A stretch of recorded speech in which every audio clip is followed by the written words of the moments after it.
네, 7, 8월 반 시작해 보도록 하겠습니다. 직강생 선생님들은 지금 시간 정해가지고 다 푸셨고, 인강생 선생님들도 시간 정해서 풀어보시는 것을 추천드리는 게 아니라 그렇게 하셔야 돼요. 인강생 선생님들 시간을 너무 여유있게 푸시면은 나중에 시험 치러 가셔서 적응이 좀 안 될 수가 있기 때문에 지금부터도 이 90분에 좀 맞춰서 푸시는 게 좋겠습니다. 그리고 이제 학원 홈페이지 가면 이게 진도가 올라가 있어요. 그래서 교육로는 진짜 거기 올려놓은 진도대로 그냥 진행이 될 거거든요.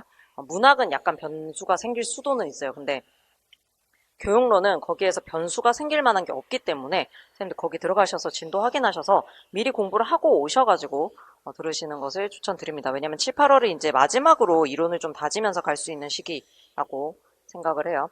그래서 진도 보시고 좀 미리 공부를 해서 오시면 좋겠습니다. 이번 주는 화법에서 이론이라고 할 만한, 그러니까 작문이랑 독서랑 화법이 약간 달라요. 왜냐면은 작문이랑 독서는 이론과 교육론이 좀 분리가 돼 있다 이렇게 보시면 돼요. 근데 화법은 이론이라고 해서 우리가 떠올리는 것들은 보통 뭐냐면 대화의 원리 뭐 이런 것들을 떠올리게 되는데, 뭐 공손성의 원리 이런 것들을 떠올리는데, 그거는 이론이라고 하기가 조금 애매한 게 걔네가 어쨌든 대화 안에 들어가는 어떤 이론들이어서 얘도 담화 유형으로 봐야 되는 거거든요, 실제로는. 그러면은 그냥 화법은 전체가 다 담화 유형으로 구성이 돼 있다고 보는 게 오히려 맞을 수도 있어요. 근데 그 중에서 대화가 가장 기본적으로 많은 범위, 그리고 외워야 될 것들을 많이 차지하고 있는 거고, 이제 그 이외에 대화 외에 다른 담화 유형들은 좀 세부적으로 교육과정도 봐야 되고 교과서도 봐야 되고 뭐 이렇게 좀 특수한 정보들이 나온다, 이렇게 보시는 게 맞을 것 같아요. 그럼 이번 주에는 뭐가 들어갔냐면 연설이랑 발표랑 그다음에 일반적인 대화 부분, 자아 개념이랑 그다음에 이제 공감적 듣기, 이렇게 좀 이론스러운 화법에서 그나마 이론스러운 것들이 좀 들어가 있다. 그럼 다음 주가 이제 약간 헬게이트가 열릴 수가 있는데 나머지 모든 담화 유형이 다 들어가 있다라고 보시면 돼요. 그래서 면접, 면담, 그다음 또 들어가는 게 토의 토론, 협상 들어가죠. 그래서 선생님들께서 요거 싹 다 공부해 오시면 돼요. 그래서 그 부분만 보고 오시면 됩니다. 아주 쉬운 상황이죠. 그래서 화법이 2주, 독서가 3주, 장문이 3주 이렇게, 그래서 화법, 장문, 독서 이런 순서로 가게 될 겁니다. 문제 한번 보겠습니다. 7, 8월 반의 목적은 뭐냐면은 오셔서 맞아 이런 이론들이 있었지라고 하는 것을 쭉 보시고 그게 문제로 다뤄지면 이렇지 라고 하는 거 이제 본문으로 선생님들이 접해 보시는 게 필요하다라는 생각이 듭니다. 그래서 그런 거 봐주시면 될 것 같아요. 첫 번째 1번 문제 같은 경우에는 지금 요령의 경률부터 시작해서 이제 겸양의 경률, 동의의 경률 이런 것들이 다뤄지는데 나중에 뒤쪽에서도 동의의 경률이 나오기는 해요. 그럼 얘는 지금 뭐냐면은 작년부터 이제 단답형으로 얘기를 하는데 선생님들 단답형 문항이랑 서술형 문항이 출제 의도가 조금 다르다라고 보시면 돼요. 어떤 차이가 있냐면은 단답형은 정말 짧게 응답을 해야 되잖아요. 그렇기 때문에 이거를 모르면은 너를 털어내겠다라고 하는 의미인 거거든요. 그래서 정말 이론 중에서도 이걸 개념으로 명확하게 알아놔야 되는 것들이라고 보시면 됩니다. 그러니까 협상의 전략을 분석하는 것은 서술형으로 낼 수밖에 없어요. 그런데 협상의 전략 중에서 뭐 파이 키우기라든지 맞교환 전략이 있다라고 했었을 때 파이 키우기랑 맞교환 전략 정도는 단답형으로 출제를 할 수 있다라는 거죠. 그래서 그 명확하게 외워야 되는 것들은 단답형으로 출제가 좀 되겠다 이렇게 생각을 하셔야 됩니다. 그럼 지금 약간 좀 복잡해 보이는 도입전개 정리로 되어 있는 교수학습 지도안처럼 나와 있기 때문에 선생님들께서 살짝 당황하셨을 수는 있는데요. 어디에 집중을 하셔야 되냐면 동기유발도 그냥 날리셔도 되고 중간에 사례 분석에 교사 1과 교사 2만 잘 이해하셔도 지금 학생담 예시를 채울 수가 있는 거죠. 심지어 지금 기업과 니은 같은 경우에는 두 개가 교차되기 때문에 한쪽만 좀 정확하게 하면은 나머지 쪽을 고민하지 않아도 되는 상황입니다. 그럼 보시면은 교사 1. 학생이 선생님 죄송해요. 교실 청소가 늦어졌어요. 이렇게 얘기했더니 교사가 교실 청소를 먼저 하고 오는 것은 당연한 일이지. 이건 뭐예요? 학생의 부담을 줄여주는 거죠. 네가 당연한 일을 했으니까 걱정하지 않아도 된다.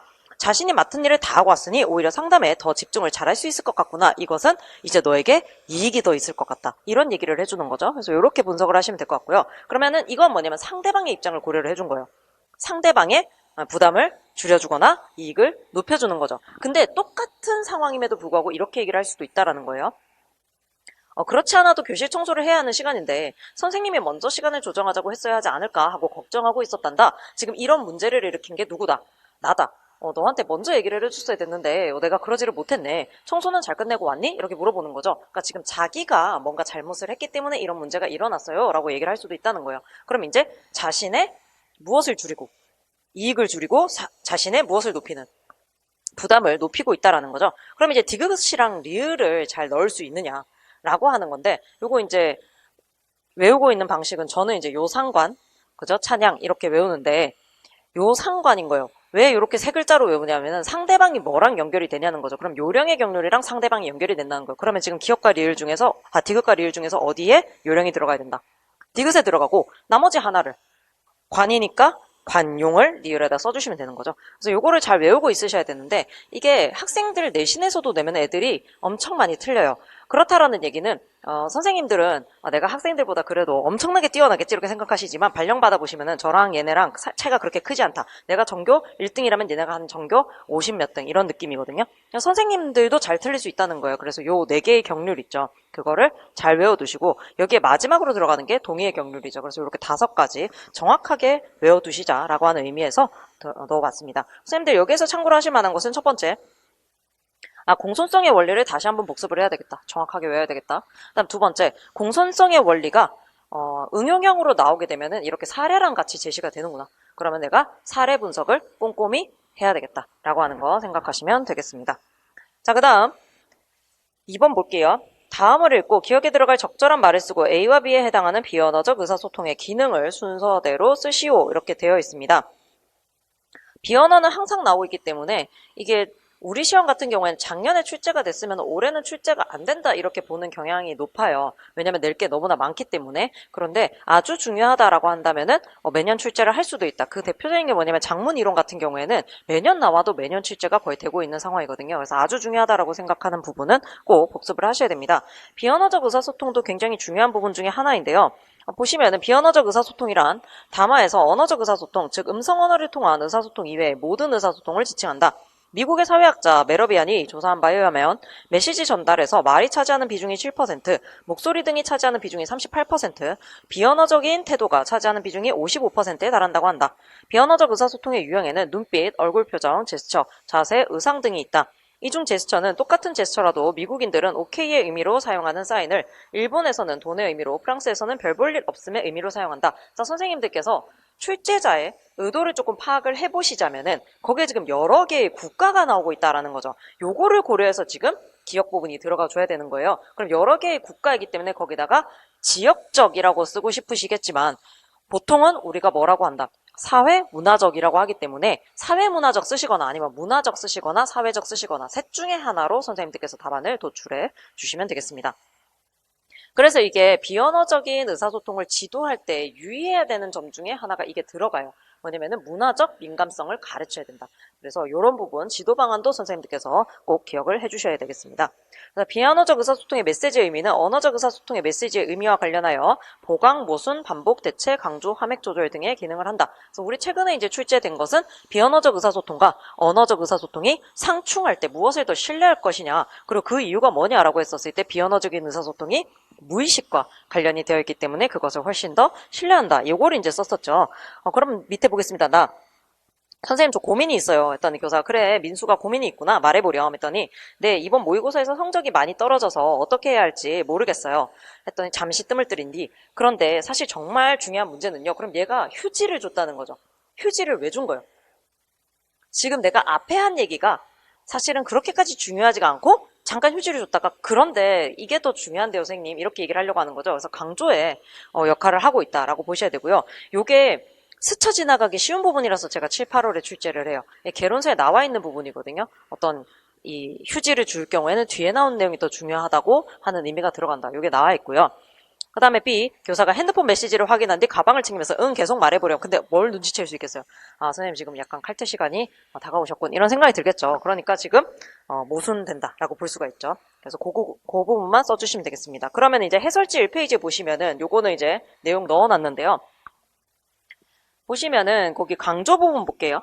5번째 강조 부분 보시면은 비언어적인 메시지는 언어적 메시지의 의미를 강조하기도 한다. 말을 하다가 중간에 약간 뜸을 들이는 것은 다음에 이어지는 말이 더 중요함을 나타낸다. 이렇게 나와 있어요. 이게 영락에서 나온 거거든요. 어떤 부분을 좀 더 큰 소리로 이야기하는 경우도 마찬가지다. 사랑을 고백하면서 그윽한 눈길을 보내는 것도 마찬가지다. 정말 반갑다라고 말만 하는 경우와 악수를 하고 악수한 손을 꽉 쥐고 위아래로 흔드는 경우나 힘을 내라고 하면서 상대 어깨를 툭툭 치는 경우는 비언어적 메시지가 언어적 메시지를 강조하는 것이다. 그럼 선생님들 공부를 하실 때 무엇을 보셔야 되냐면 오늘 지금 이 문제에서는 강조랑 모순을 다루고 있지만 거기에 나와 있는 대체부터 시작해서 나머지 것들을 다 보시고요. 그 다음에 어떤 사례가 여기에 해당하는가라고 하는 걸 보셔야 됩니다. 그런데 여기 나와 있는 거는 지금 화맥 조절까지 6가지로 나와는 있는데요.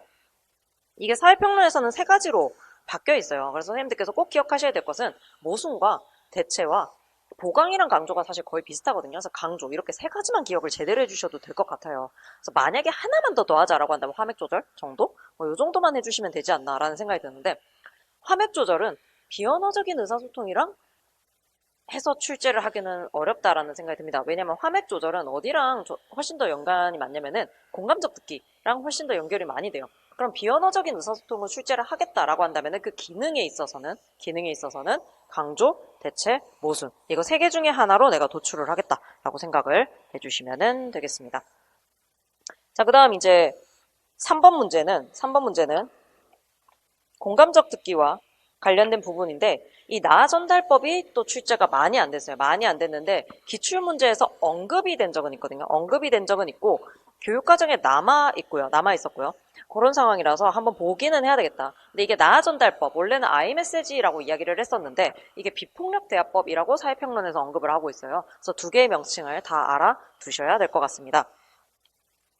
그래서 나전달법 부분을 보시면은 이거는 이제 시험 치기 전에 예상지로 봤었죠. 봤었을 때 선생님들께서 굉장히 다양하게 답을 주셨는데 제가 거기에 이제 첨삭도 다 해놓기는 했었어요. 근데 앞으로 이제 조금씩 조정이 되어 가겠지만 선생님들이 어떤 본문을 봤었을 때 판단을 먼저 내리셔야 되는 것은 이 본문이 어떤 주제를 출제하려고 지금 가지고 온 거다라고 하는 판단을 먼저 이제 해야 되는 상황인 거죠. 그랬을 때 지금 대화 아래쪽 부분을 보시면은 나전달법, 비폭력대화법에 대한 게 굉장히 자세히 나와 있잖아요. 그러면 뭐는 빈칸을 뚫을 수가 없냐면은 공감에는 빈칸을 뚫을 수가 없겠다라고 생각을 해야 되는 거예요. 이게 포괄적으로는 공감적 듣기나 공감적 대화법에 들어가기는 하는데 굉장히 구체적으로 지금 나전달법에 대해서 전달을 하고 있다라고 한다면은 공감보다는 훨씬 더 특수한 단어에 구멍을 뚫을 가능성이 높다. 이런 식으로 이제 선생님들께서 생각을 해 나가실 수 있는 거죠. 요거를 이제 말씀드리는 이유는 아까 제일 처음에 말씀드린 것처럼 앞으로도 이제 어떤 교육자료 또는 학습 자료들을 볼 때, 여기에서 만약에 기입형 단어를 뚫는다면 어디를 뚫겠다. 이런 걸 이제 보시면서 약간 그러면은 훨씬 더 주의 집중해서 그 단어들을 외우겠죠. 그러니까 선생님들께서 몇 년 전에 이제 다들 오프 레코드에서 다들 이제 황당하고 다 틀려나오고 막 이런 사태가 벌어졌었잖아요. 근데 이제 그걸 안 읽었냐 하면 다들 읽어봤다. 읽어봤으니까 오프 더 레코드까지는 쓰시는 거예요. 오프 더 레코드. 왜냐면은 오프 레코드라고 하는 걸 본 적도 없는 사람이랑 거기다가 오프 더 레코드를 쓸 수는 없어요. 아예 못 쓰는 상황인 거죠. 오프 더 레코드를 썼다라는 것은 어느 정도 개론서에서 그 단어를 봤다라는 거예요. 근데 뭐를 하지 않았냐라고 한다면 굉장히 주의 집중을 하지 않았다의 의미가 되는 거거든요. 그래서 어떤 단어가 기입형이 가능하겠다 또는 단답형이 가능하겠다라는 생각을 하시면서 학습을 하실 수 있게 이걸 연습을 한다라고 보시면 될 것 같아요. 자, 교사 대사부터 보겠습니다. 일상생활 속 대화를 통해 우리는 감정을 공유하는데요. 이러한 공감이 이루어지려면 말하는 사람이 자기의 감정을 솔직하게 표현하고 듣는 사람이 이를 수용해야 합니다. 공감적으로 듣는 것도 중요하지만 말하는 사람도 공격성을 줄이고 자기의 감정을 공감이 이루어지는 방식으로 말해야 하는 것이지요. 다음 대화를 살펴볼까요? 일단 이제 민호가 영화를 같이 보기로 해놓고는 버스를 놓치는 바람에 늦어가지고 영화관에 늦게 입장을 하게 된 거죠. 민호, 미안해. 영수, 네가 늦게 와서 이렇게 된 거잖아. 짜증나. 민호, 내가 늦은 건 사실이지만 그렇게까지 말할 거 있니? 이러면서 이제 뒤에 영화는 안 보겠죠. 교사, 이 대화에는 어떤 문제가 있을까요? 학생 1, 영숙이 민호를 비난하는 말을 해 민호는 공격당했다는 느낌을 받을 것 같아요. 라고 되어 있습니다. 그 다음 이제 교사가 맞습니다. 대화 참여자 간의 공감이 원활하게 이루어지지 않으면 원만한 인간관계를 유지하기가 어렵죠. 그러면 영숙의 말을 어떻게 바꿔보면 좋을까요? 학생이 제가 한번 바꿔볼게요. 시작 시간에 맞춰 영화를 보기 바랬는데 그러지 못해 속상해 라고 말하면 어떨까요? 교사 잘 바꾸어 보았네요. 시작 시간에 맞춰 영화를 보고 싶었다라는 자신의 무엇입니까? 욕구죠. 그런데 이제 요거를 욕망이라든지 욕심이라든지 다른 단어로 쓰실 수도 있어요. 그러면 여기에서 이제 선생님들께서 주의하셔야 될 것은 그 단어가 안 된다는 아닌 거예요. 왜냐면은 어차피 이 iMessage라고 하는 것도 어디에서 가지고 온 이론일 가능성이 훨씬 높냐면은 외국에서 가져왔을 겁니다. 그럼 원래 원어를 번역을 하면은 욕구가 뭐 욕망이든 욕심이든 다른 단어로 번역될 가능성도 있어요. 충분히 있는데 어떤 단어를 써야 된다 시험에서는 개론서. 개론서나 교육과정에 나온 단어로 써야 되기 때문에 선생님들이 욕망, 욕심 이런 걸 쓴다고 하더라도 답으로 인정받을 수 없다라는 겁니다. 그래서 반드시 어디에 나온 용어로 다시 학습을 해두자. 개론서에 나온 용어로 다시 학습을 해두자. 그래서 욕구를 쓰시면 되고요. 속상하다라는 자신의 느낌을 솔직하게 표현해 주었습니다. 상대를 비난하는 도덕적 판단 대신 자기를 솔직하게 드러내는 것은 상호 이해에 다가갈 수 있게 해줍니다. 그런데 받아들여지지 않은 자신의 욕구와 여전히 남아있는 느낌을 해소하기 위해서는 상대방에게 자신이 원하는 행위를 구체적으로 요청해야 해요. 이 부분도 한번 표현해볼까요? 했더니 다음부터는 버스 시간에 너무 촉박하지 않게 나와서 약속 시간에 늦지 마 라고 하는 것은 어떨까요? 라고 했죠. 그랬더니 잘해보았어요. 그런데 무엇을 하지만은 부정적인 문장인 동시에 명령문이네요. 상대의 심리적 저항감을 줄이기 위해서는 무엇 해줄 수 있을까? 와 같이 니은을 사용하는 것이 좋겠어요. 그러면 그렇게 하면 확실히 생활 속 갈등을 줄이는 대화를 할 수 있을 것 같아요 라고 되어 있죠. 거기에 보시면 지금 A의 형식을 고려하여 니은에 들어갈 적절한 말을 쓰시오라고 되어 있는데 이게 이제 제가 선생님들을 그래도 좀 도와드린 거예요. 원래는 작년에는 어떻게 되어 있었냐면 제가 작년 문제들을 많이 활용해서 지금 문제가 나와 있는데 작년에는 A의 형식을 고려를 안 줬어요. 그랬더니 이제 선생님들께서 뭐만 쓰셨냐면 의문문만 보통 다 쓰셨거든요. 그래서 선생님들께서 이제 주의를 하셔야 될 부분은 시험 문제를 읽을 때 이 본문 안에 어떤 조건이 들어가 있는 경우가 있어요. 그러면은 그것을 고려를 해서 답안을 작성을 해야 된다라고 하는 거 그런 것들 연습을 좀 하셔야 됩니다. 특히 교육론에서는 그렇게 본문에 어떤 조건을 제시하는 경우들이 많기 때문에 본문을 좀 꼼꼼하게 읽어 나가셔야 될 것 같아요. 자, 그럼 여기에서 앞으로 만약에 나전달법이 출제가 된다 이러면 지금은 한 개 단계만 쓰게 했잖아요. 그래서 선생님들한테 무엇을 요구할 수도 있냐면은 4개의 단계입니다. 원래는. 그래서 3개로 하기도 하고 4개로 하기도 하는데 이 단계를 얘기해봐라. 단계를 한번 단답형으로 써봐라. 충분히 가능하다라는 생각이 들어요. 그럼 뭐냐면 첫 번째는 관찰이에요. 내가 관찰한 바가 뭔가. 그 다음에 이제 욕구와 느낌을 제시를 해줘야 되고요. 마지막으로 부탁 이렇게 되는 거예요. 그래서 3단계로 한다라고 한다면은 관찰, 그 다음에 욕구, 그 다음에 부탁 이렇게 해야 되는 거죠. 그래서 3단계 또는 4단계로 나 전달법을 선생님들이 알아두셔야 될 것 같고요. 그 다음에 조금 심화로 나올 수 있을 것은 뭐냐면은 개론서에 나왔던 예시 중에 뭐가 있냐면 나는 친구들이 나를 바보 같다고 생각하는 것 같아. 이런 걸 이제 느낌이라고 얘기를 해내요. 느낌이라고 제시하는 잘못된 생각이 나오거든요. 그러니까 생각과 느낌은 다른데 내가 이렇게 생각돼인데 우리가 이 자기가 생각하는 것과 느낌을 항상 혼용해서 사용을 하기 때문에 이 정서적 반응을 해야 된다라고 하는 게 느낌인데 정서적 반응이 아니라 인지적인 판단을 제시하는데 이것도 느낌이다 라고 생각을 하는 경우들이 있어요. 그래서 그거를 피해가야 됩니다. 그래서 오늘 한번 개론서 이렇게 딱 들춰보시면은 요 나전달법 비폭력 대화 부분을 보시면은 이렇게 표현한 것은 느낌이 아니다 라고 사례가 나와 있어요. 그런 부분들 선생님들께서 주의해서 한 번 더 보실 필요가 있겠습니다. 그래서 나전달법은 항상 별로 안 중요하게 다루고 넘어가져요. 왜냐하면 출제가 너무 안 되고 있기 때문에. 그런데 과거에 언급이 된 적이 있었어요. 뭐냐면 이 교수학습 지도안 나오면서 여기에 체면 위협 전략, 체면 위협과 관련된 내용 나오고 그 다음에 여기에 나전달법 이렇게 나와 있었거든요. 그래서 언급이 됐던 내용이라 공부를 해두셔야 합니다. 그래서 이제 1페이지에 해설지 1페이지에 감정 표현의 방법에서 비폭력 대화 제가 제시를 해뒀죠. 거기 이제 선생님들 혹시 안 들추실까봐 제가 내용 넣어놨는데 느낌 부분 보시면 이 단계에서는 자극을 받았을 때 몸과 마음에서 일어나는 반응을 표현한다. 느낌이란 현재 상황에서 상대의 행동으로 인해 자신이 경험하는 감정을 의미한다.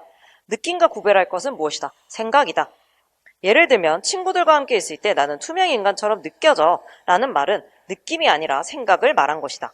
친구들이 나를 중요하게 생각하지 않아서 속상해 라는 말이 느낌을 표현한 것이다. 그래서 두 개의 차이를 이제 알아야 되는 거예요. 그래서 느낌이 아니라 생각을 말하는 애가 나온 다음에 이 아이에게 두 번째 단계에서 지도해야 될 바가 뭐냐 이렇게 하면은 생각이 아니라 무엇을 표현해야 된다? 느낌을 표현해야 된다. 이거를 이제 지도를 해야 되는데 지도해야 되는 교사가 애가 뭐가 문제인지를 모르면 지도를 할 수가 없는 상황이죠. 그래서 그런 것들 눈치를 채려면 일단은 알고 있으셔야 돼요. 그래서 그 내용도 같이 읽어두시면 되겠습니다. 저희 4번 가볼게요. 민영이 의사소통 불안인데 의사소통 불안 같은 경우에는 선생님들께서 꼭 구분을 하셔야 되는 것은 의사소통 불안의 유형과 의사소통 불안의 원인을 구별을 하셔야 돼요. 근데 이게 뒤죽박죽이 돼 있으니까 자꾸 섞어서 쓰고 싶어지는 상황인 거죠. 그래서 그거를 피하기 위해서 지금 기억을 가지고 왔다라고 보시면 되고, 그 다음에 의사소통 불안의 유형과 의사소통 불안의 원인 중에서 무엇이 더 중요하냐라고 하면은 원인이 더 중요합니다. 왜 원인이 더 중요하냐면은 각 원인에 따른 해결 방안이 제시될 수가 있기 때문에, 지도 방안이 제시가 될 수 있기 때문에 임용 시험용으로는 훨씬 더 유용하다라는 거죠. 그런데 지금 화법교육론이 개정이 되면서 의사소통 불안에 뭐가 이제 조금 더 들어와 있다라기보다는 이전에 비해서 훨씬 더 강조가 됐다라고 볼 수 있냐면 행동적 원인과 관련된 부분이 들어갔어요. 인식적과 그 다음에 이제 정서적, 그 다음에 행동적이 들어간 거잖아요. 행동적은 뭐냐면 진짜 얘가 준비를 안 하거나, 그죠? 아니면 연습을 안 하거나, 뭐 이런 경우에는 네가 행동을 잘못했네 이렇게 되는 거니까 네 연습 좀 더 해라 이렇게 이제 지도를 해야 된다는데, 예전에는 요거는 안 다뤘었어요. 근데 이제 요게 들어가 있는 상황이죠. 그래서 그것까지도 잘 봐두셔야 되겠습니다. 자, 볼게요. 오늘은 지난 시간 민영이의 발표 자료를 녹화한 자료를 다시 보며, 발표 장면을 녹화한 자료를 다시 보며 지도해야 할 내용을 찾아봤다. 민영이는 성격이 소극적이고 부끄러움을 잘 타지만 다른 사람 앞에서 말을 해볼 수 있는 기회가 있을 때마다 도전하는 모습을 보이는 인상적인 학생이다. 그럼에도 불구하고 여전히 대중 앞에서 공식적인 발표를 할 때면 식은땀이 나고 다리가 떨리며 호흡이 가빠지곤 하므로 무슨 불안증을 겪음을 알 수 있다. 겪고 있음을 알 수 있다. 자, 여기까지만 보시면은 선생님들 뭐를 쓰고 싶어지냐면 성향적 불안을 쓰고 싶을 수도 있어요. 왜냐면 지금 보시면은 다리가 떨리고 그다음 뭐 식은땀이 나고 여기가 성향적이 아니라 생리적을 쓰고 싶을 수도 있어요. 밑줄이 뭐 지금 부들부들하고 막 이렇잖아요. 그럼 이제 얘가 생리적인 현상을 겪고 있구나 이렇게 해서 그걸 쓸 수가 있는데, 그걸 쓰시면 된다 안 된다? 안 된다라는 거죠. 왜냐면 밑에 지금 추가 설명이 나와 있잖아요. 보시면 과거의 실패 경험, 부정적인 자아 개념 등 개인적인 면에 관련되어서 개인별 차이가 큰 성격적 불안증과 달리 무슨 불안증은 정도의 차이는 있지만 누구나 겪기 때문에 보편적이므로 앞으로 개선해 나갈 가능성이 클 것 같다. 그러니까 이것은 무슨 불안이냐? 그러면 상황적으로 가야 되는 거죠. 그래서 이런 데서 선생님들께서 함정에 빠지시면 안 돼요.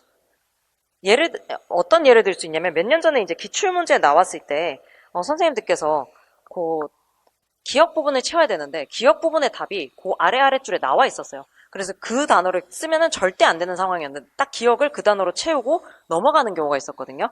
근데 위아래로 전부 다 읽어보셔야 돼요. 그래서 너무 급하게 단답형을 푸지 마시고 전체 글을 읽으면서 혹시나 이 부분에 대한 단서가 더 있는가라고 하는 거를 꼭 확인을 하고 넘어가셔야 되겠습니다.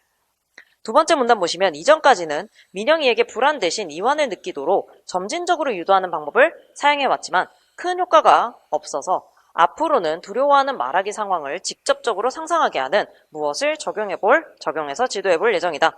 이 방법은 실제 두려워하는 대상을 접하였는데도 아무런 해로운 결과가 나타나지 않게 되면 불안 반응은 소멸되며 실제 위협적인 것은 아무것도 없다는 점을 전제로 한다. 극도의 반작용이 있을 수 있기 때문에 민영이가 어느 정도의 불안을 견딜 수 있을지를 세심하게 확인하여 지도에 적용해 보아야 되겠다. 이렇게 되어 있는데, 마지막에 어느 정도의 불안을 견딜 수 있을지를 세심하게 확인을 해서 지도에 적용해 봐야 되겠다 이렇게 되니까 불안 단계인가? 이렇게 생각해가지고 또 다른 걸 쓰실 수도 있겠죠.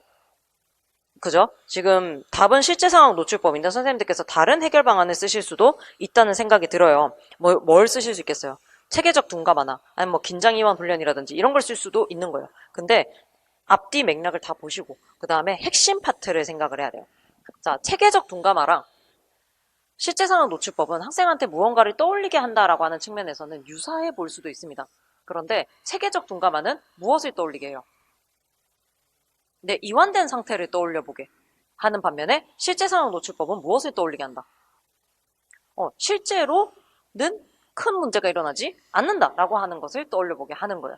그래서 개론서의 선생님들 이 이론 확인을 해보시면은 실제 상황 노출법이라고 해서 계속 얘를 진짜로 계속 발표를 시키는 게 아니라고 나와 있어요. 꼭 그렇게 되어 있지는 않습니다. 뭐냐면은 얘를 계속해서 그 상황에서 실제로 그런 일이 일어나지 않음에 대해서 계속 인지적으로 어떤 훈련만, 실제로는 그런 일이 잘 일어나지 않는다라고 하는 걸 친구들이랑 막 토의도 해봐도 되고 뭐 이런 식으로 친구들이랑 얘기도 해봐도 되고 이렇게 한 다음에 마지막에 한 번 정도 실제 말하기 연습을 해보는 것도 가능하다, 이렇게 설명이 되어 있거든요. 그래서 실제 상황 노출법이라고 해서 무조건 얘를 계속 발표에 서게 하고 뭐 10분 하게 하고 1분 하게 하고 이런 것은 아니다라고 볼 수가 있어요. 자, 그러면은 해설치 2페이지에 보시면은 지금 의사소통 불안과 관련해서 사회평론 아카데미에 나와 있었던 얘기가 나와 있습니다. 실어놨는데요. 지금 첫 번째는 의사소통 불안의 개념인데 이거는 진짜 참고로만 읽어보시고, 의사소통 불안의 유형이 나와 있고 그 다음에 원인이 나와 있습니다. 그러면은 의사소통 불안의 유형 보시면은 성향적 불안 또는 이거 성격적 불안 이렇게 얘기를 하고요. 그 다음에 상황적 불안이 나와 있죠. 요 두 개가 짝이에요. 성향적 불안이랑 상황적 불안이 짝인 거고, 그 다음에 생리적 원인, 그죠? 생리적 원인, 인지적 원인, 행동적 원인, 이렇게 세 가지가 있어요. 그래서 요거는 원인이라는 거죠. 자, 그러면은 생리적 측면에서는 해결 방안이 뭐랑 뭐? 체계적 동감화랑 그 다음에 실제 상황 노출법, 이거 두 개는 생리적인 거예요. 생리적인 부분. 그다음에 인지적인 부분에 있어서 해결 방안은 뭐예요? 인식을 바꿔줘야 돼요. 근데 그 인식도 선생님들 한 세 가지 정도 있다고 보시면 돼요. 첫 번째는 말하는 자기 스스로에 대한 거. 그 다음에 말하기 자체에 대한 거. 그 다음에 이제 말하기 그 불안 자체에 대한 인식이 틀려요. 차이가 뭐냐면은, 자, 화자 자기 스스로에 대한 어떤 인식이 잘못되었다라고 하면은 나는 말을 잘 못하는 사람이야, 이렇게 자아 개념이랑 관련이 있어요. 자기 스스로의 자아 개념이랑 관련이 되어 있는데 그것을 이제 차차 바꿔줘야 된다. 근데 교사가 무엇으로? 그쵸? 긍정적 피드백으로 바꿔줘야 된다. 그런데 이제 불안이라고 하는 것에 대한 인식이 잘못되어 있을 수 있어요. 이거는 뭐냐면은 불안이란 것은 한번 생기면은 절대 없어지지 않는다.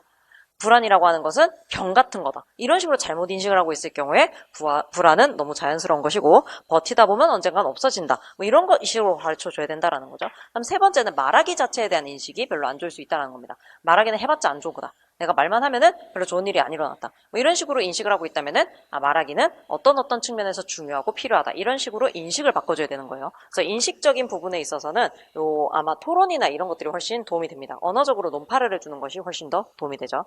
근데 이제 마지막으로 행동적인 부분은 아까 말씀드렸던 것처럼 네가 준비를 열심히 해야 된다, 이런 거예요. 그래서 의사소통 불안과 관련해서는 첫 번째, 뭐랑 뭐를 구별하자?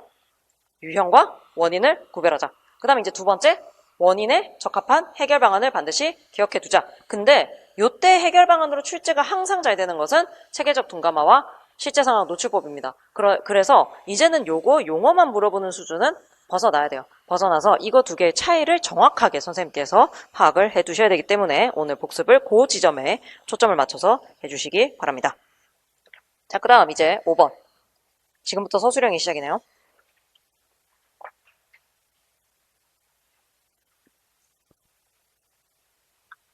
작성 방법을 먼저 보시면 공감하며 듣고 반응하기 맥락으로 볼 때 혜민의 문제점을 혜민의 바라 일부를 인용하여 설명할 것, 이렇게 되어 있고요. 그 다음에 A와 B에서 민수가 공통적으로 사용한 적극적 들어주기 방법의 명칭을 쓰고, 그럼 적극적 들어주기의 방법은 요약하기와 반영하기가 있다를 먼저 떠올려 놓으셔야 되겠죠. 그다음 기업과 니은에서 사용한 질문의 목적 차이를 나를 활용하여 설명할 것이라고 되어 있는데, 그러면은 이 목적을 어디에서 인용해서 써라.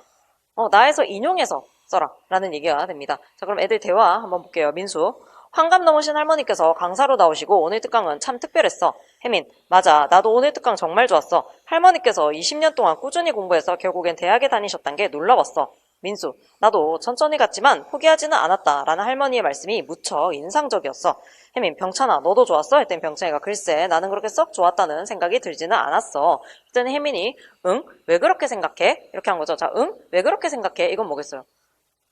화맥 조절입니다. 화맥 조절이고 얘는 지금 소극적 들어주기에 들어가요. 왜냐면은 얘의 목적은 뭡니까? 상대방이 말을 더 많이 하도록 만드는 게 목적이에요. 그래서 그거를 이제 찾아서 쓰셔야 되고요. 병찬: 나는 뭐랄까, 우리는 지금도 늘 시간에 쫓겨서 빠르게만 가려고 하는데 우리가 천천히 가면서도 무엇인가를 끝까지 할 수 있을까? 라는 의문이 계속 들어서. 약간 찔리지 않으십니까? 지금 선생님들이 이제 합격과 관련해서 여러 가지 조건들이 있는데 그 중에 하나가 뭐냐면 빨리 합격을 해야 된다, 이게 들어가 있는 거거든요. 그러다 보니까 더 힘든 거예요. 이게 교사가 되는 것이 목적이다. 내 인생에서 나는 정말 좋은 선생님이 되는 것이 목적이다. 선생님들이 이제 이걸로 예를 들면 공감이 안 되실까봐 제가 서울대 가고 싶어하는 애들이랑 상담을 가끔 할 때가 있어요. 근데 얘의 모의고사 성적은 4등급대입니다. 뭐 가끔씩 뭐 어떤 애도 오냐면은 이 777인데 자기 서울대 가고 싶다 이렇게 오는 경우도 있어요. 그런데 학생들이랑 대화를 할 때 제가 뭐라고 하냐면 너 서울대 갈 수 있다고 생각하냐? 그랬더니 못 간대요. 그러면 제가 뭐라고 하는지 아시죠? 직강 선생님들 하시는데 네가 그렇게 말을 하니까 못 가는 거다. 네가 이미 못 간다고 했기 때문에 너는 못 간다. 이렇게 얘기를 해요. 아 그럼 나는 무조건 간다고 해야지? 뭐 이런 생각을 할 수가 있는데 얘기는 여기랑은 약간 다른 얘기고 뭐냐면은 서울대를 가는 것이 목적이다. 라고 한다면 올해 합격을 안 해도 굳이 불행할 필요는 없어요. 내가 서울대에 반드시 간다라고 한다면은 죽기 전에만 가면 되는 거 아닐까요? 죽고 나서는 이제 네 번의 삶이 있다고 하니까 뭐 이번에 한 두 번째나 세 번째 정도였으면 이런 마음으로 다음 생에는 간다 이렇게 생각하고 이제 환속을 하시는 것도 하나의 방법이긴 한데 어쨌든 근데 아이들이 불행한 이유는 뭐냐면은 올해 서울대에 합격해야 된다 이건 거예요. 현역 때 가야 된다. 재수하면서도 이제 서울대를 목적으로 할 수 있죠. 그때 또 뭐를 조건으로 들어요? 올해는 꼭 합격을 해야 된다. 이러니까 이제 자꾸 다급하고 이제 불안해지는 거거든요. 근데 이게 완전해지면 결국엔 자기가 원하는데 어디에 도달을 할 확률이 훨씬 더 계속 높아지는 거잖아요. 그걸 이제 생각하면은 굳이 다급할 필요는 없다는 거죠. 그래서 거기 나와 있는 것을 우리가 천천히 가면서도 무엇인가를 끝까지 할 수 있을까라는 의문이 계속 들어서 답은 있어요. 천천히 가더라도 무엇인가를 끝까지 할 수 있는 경우가 있는데 재밌어 하면 끝까지 합니다. 자기가 아무리 못해도 그게 진짜 재밌으면 끝까지 해요. 그래서 선생님들도 공부를 재밌어 하시면서 이제 끝까지 하시면 좋지 않을까라는 생각이 들죠, 항상. 민수 얘기 들어보시면은 너는 할머니 말씀이 현실성이 떨어진다고 생각했구나 이렇게 되어 있죠. 지금 병찬이가 어떤 생각을 하고 있는지를 민수가 어떻게 해준 거예요? 이렇게 반영을 해서 이제 요약을 이렇게 해준 거죠. 반영을 해서 쫙 이렇게 뽑아내준 거예요. 그 안에 내포되어 있는 어떤 것을 다시 이끌어내준 거죠, 밖으로. 혜민, 왜 그렇게 생각해? 병찬이도 요즘 부쩍 쓸데없는 생각을 많이 하는 것 같아. 이렇게 되어 있죠. 얘 지금 뭐 하고 있어요? 비판하고 있는 거죠. 비판적 듣기를 하고 있어요. 병찬, 그런가? 사실 요즘 삶에 대한 명확한 목표가 없어서 고민이 많아. 잠도 잘 오지 않고. 며칠 혼자만의 시간을 가지면서 차분히 생각을 정리하면 괜찮아질 거야. 민수, 요즘 삶에 대한 명확한 목표가 없어서 혼자 고민하느라고 힘들었겠구나. 이렇게 되어 있습니다. 그러니까 거기 지금 얘가 보면은 고민이 많아. 잠도 잘 오지 않고라고 했는데 이 잠도 잘 오지 않고 안에 든 이 아이의 마음을 내면을 읽어내 준 거죠. 그걸 뭐라고 읽어냈다? 힘들었겠다. 이렇게 그죠? 선생님 지금 말씀하신 것처럼 반영을 해준 거죠. 그래서 A와 B를 종합을 해보면 반영하기가 나올 수가 있는 거예요. 다만 우리는 인생 경험이 많지 않아서 혼자 차분히 고민한다고 삶의 목표를 찾기란 쉽지 않을 수도 있어. 니은 인생 경험이 많은 분의 이야기를 들어보는 것도 좋은 방법이지 않을까? 이렇게 얘기를 해주고 있어요. 병찬, 민수 네 말을 듣고 보니 나 혼자서 고민한다고 해결되지 않을 수도 있겠다는 생각이 드네. 마침 다음 주부터 졸업한 선배들의 진로 특강이 있다고 하니 참여해보면 좋을 것 같아. 조언해줘서 고마워. 이렇게 되어 있습니다. 이게 지금 니은 부분이 약간 위험할 수도는 있어요. 위험할 수도는 있는 건 뭐냐면은 이게 얘가 해결 방안을 진짜 제시를 해주는 것처럼 보일 수도 있거든요. 근데 이렇게 해봐 라고 하는 게 아니라 이런 것도 좋은 방법이지 않을까? 이렇게 제안을 그냥 이런 방법도 있다라고 얘기를 해주기 때문에 새로운 관점을 제시를 해준다라고 하는 측면에서 본인 스스로 이제 문제를 해결할 수 있게 실제로 구체적인 방안은 누가 도출해내고 있어요? 병찬이가 도출을 해내고 있죠. 그래서 요거를 이제 아까 니은 부분에서 찾아 쓸 수가 있겠죠. 나 부분에서. 나 읽어보시면 공감적 듣기는 대화에서 상대방의 말을 분석하거나 비판하지 않고 상대방의 관점에서 문제를 이해하며 듣는 방법이다. 공감적 듣기는 크게 소극적 들어주기와 적극적 들어주기로 구분한다. 이때 소극적 들어주기와 적극적 들어주기의 변별점은 요 문장을 이제 오늘은 이제 외우셔야 될 것 같은데 청자가 의미 있는 내용을 담아 명시적인 언어로 피드백을 하는가의 여부이다. 아직까지 출제가 안 된 부분인데 그나마 이 들어주기, 공감적 들어주기 부분에서 좀 어렵게 출제를 하겠다라고 한다면 소극적 들어주기와 적극적 들어주기의 변별 지점에 대해서 물어볼 수가 있을 것 같다. 특히 둘 다 언어적인 어떤 피드백이 있었을 때 적극적인 들어주기는 무조건 언어적인 피드백이고 소극적 들어주기는 비언어적인 피드백이다. 이러면은 틀리게 되는 거예요. 그래서 그 지점에 대해서 만약에 설명을 해봐라 라고 한다면 지금 요 문장으로 답을 하셔야 되는 거죠. 물론 소극적 들어주기에서도 언어적 반응을 하지만 특정 정보를 담고 있다기보다는 대화의 흐름을 조절하거나 상대의 말하기를 촉진하는 단순한 기능을 한다. 그게 지금 아까 혜민이가 했던 기억이죠. 이에 반해 적극적 들어주기에서는 청자가 수동적인 입장에서 듣기에만 집중하는 것이 아니라 객관적인 관점에서 문제에 접근해 스스로 문제를 해결할 수 있도록 화자의 말을 요약하고 반영하는 등 적극적으로 메시지를 구성해서 되돌려주는 요게 된다. 이렇게 보시면 되겠습니다. 자, 그럼 답안은 어떻게 써야 되느냐? 제가 왜 여기다가 글자 수를 적어드리냐면은 선생님들 기출문제 나와 있는 거 답안을 써보신 다음에 이게 네 줄을 넘어간다. 내가 답안지 양식을 가지고 있는데 네 줄 넘어가고, 항상 선생님들이 이제 시험 다가오면은 질문하지 않습니까? 카페에 무슨 질문이 올라오죠? 뭐냐면은 자 들고 갈 수 있냐? 30cm 자 들고 갈 수 있냐? 그 30cm 자가 어디에 필요하겠어요? 그죠? 줄을 많이 늘려야 되니까 그 네 줄을 몇 줄로 만들기 위해서 거의 연금술사죠. 막 8줄로 만들었고 막 계속 쓰려고. 선생님들 그 네 줄이 넘어가는 답안을 쓰셨으면요, 내 답이 잘못됐다고 생각을 하세요. 실제로 출제가 된 거는 300자 이내로 모범 답안이 들어옵니다. 그래서 최대한 간략하게 필요한 것만 딱 쓰실 수 있게 선생님들이 해보시라고, 요 정도면은 이 정도 글자 수입니다를 알려주려고 이제 뒤쪽에 글자 수를 써놨는데요. 답안 보겠습니다. 혜미는 왜 그렇게 심각해? 너 요즘 부쩍 쓸데없는 생각을 많이 하는 것 같아 해서 알 수 있듯이, 상대방의 말을 분석하거나 비판하고 있으므로 공감하여 듣고 반응하기를 적절히 수행하지 못하고 있다. 요거를 이제 쓰시면 되죠. 그러니까 여기에서 채점 기준은 뭐냐면은 혜민이의 문제점을 써야 되는데 발화 일부를 인용해야 돼요. 적절한 발화를 인용하였는가. 그 다음에 비판을 하고 있다라고 하는 것을 지적했는가. 이거 두 가지가 기준이 되는 거죠. A와 B에서 민수가 사용한 적극적 들어주기의 방법은 반영하기이다. 그 다음에 이제 기억에서 사용한 질문의 목적은 대화의 흐름을 조절하고 상대에 의해 말하기를 촉진하는 것이지만, 니은에서 사용한 질문의 목적은 청자가 객관적인 관점에서 문제에 접근해 스스로 문제를 해결할 수 있도록 하는 것이라는 점에서 차이가 있다. 이렇게 되어 있습니다. 그러면 요 문제는 실제로 선생님들이 오늘 추가로 공부하실 것은 거의 없다고 생각을 하시면 돼요. 그냥 공감적 듣기가 항상 화법에서 거의 제일 처음에 나오기 때문에 선생님들이 수학에서 집합 부분을 제일 잘 아는 것과 비슷하게 제일 잘 알아요. 그리고 출제가 어렵게 나오지 않는 부분이기도 하죠. 그럼 요 문제를 통해서 선생님들이 느끼셔야 될 것은 뭐냐면은 A와 B가 반영하기래, 이런 애들이 반영하기래, 이게 아니라 선생님들 문제 푸시면서 이게 반영하기가 되나? 뭐 이런 생각이 좀 드셨을 수 있어요. 그 다음에 지금 니은 부분도 이제 보시면서 이게 적극적 들어주기인가 이게? 약간 의심이 드는 부분이 있었을 수도 있어요. 그런데 뭐냐면은 작성 방법에서 요구하고 있는 바가 무엇인가 라고 하는 걸 고민해 보면 어떤 느낌이 들어요. 아, 얘랑 얘를 반영하기로 도출하라고 하는 어떤 의도였던 것으로 보이고, 그 다음에 기억과 니은에서 하나는 뭐로 쓰고, 소극적 들어주기의 언어적 피드백은 어떤 것이며 적극적 들어주기의 언어적 피드백은 어떤 것이다를 쓰도록 유도한 작성 방법이다 라고 느끼셔야 되는 거예요. 그래서 그런 출제 의도를 느끼시고 연습해보는 것으로 선생님들이 생각을 하시면 훨씬 좋을 것 같습니다. 공감적 대화 부분은 지금 해설지 3페이지에 들어가 있어서요, 이거 참고를 해주시고, 집중하기는 출제가 잘 되지 않습니다. 집중하기는 출제가 안 되는데, 격려하기에서 비언어적인 어떤 의사소통 방법을 쓸 수도 있지만, 언어적인 의사소통, 아래쪽에 나와 있는 관심 표현이나 공감 표현, 동정 표현, 기쁨 표현, 놀라운 표현, 이런 것들도 소극적 들어주기에 들어간다, 격려하기에 들어간다라고 하는 거 봐두셔야 되겠습니다. 다음 적극적 들어주기에서는 요약하기와 반영하기를 구별을 하실 수 있어야 되는데, 반영하기가 도저히 이해가 안 된다라고 한다면 선생님들 이제는 읽으셔야 되는 것은 화법교육론이 아니라 교육학에서 상단 부분입니다.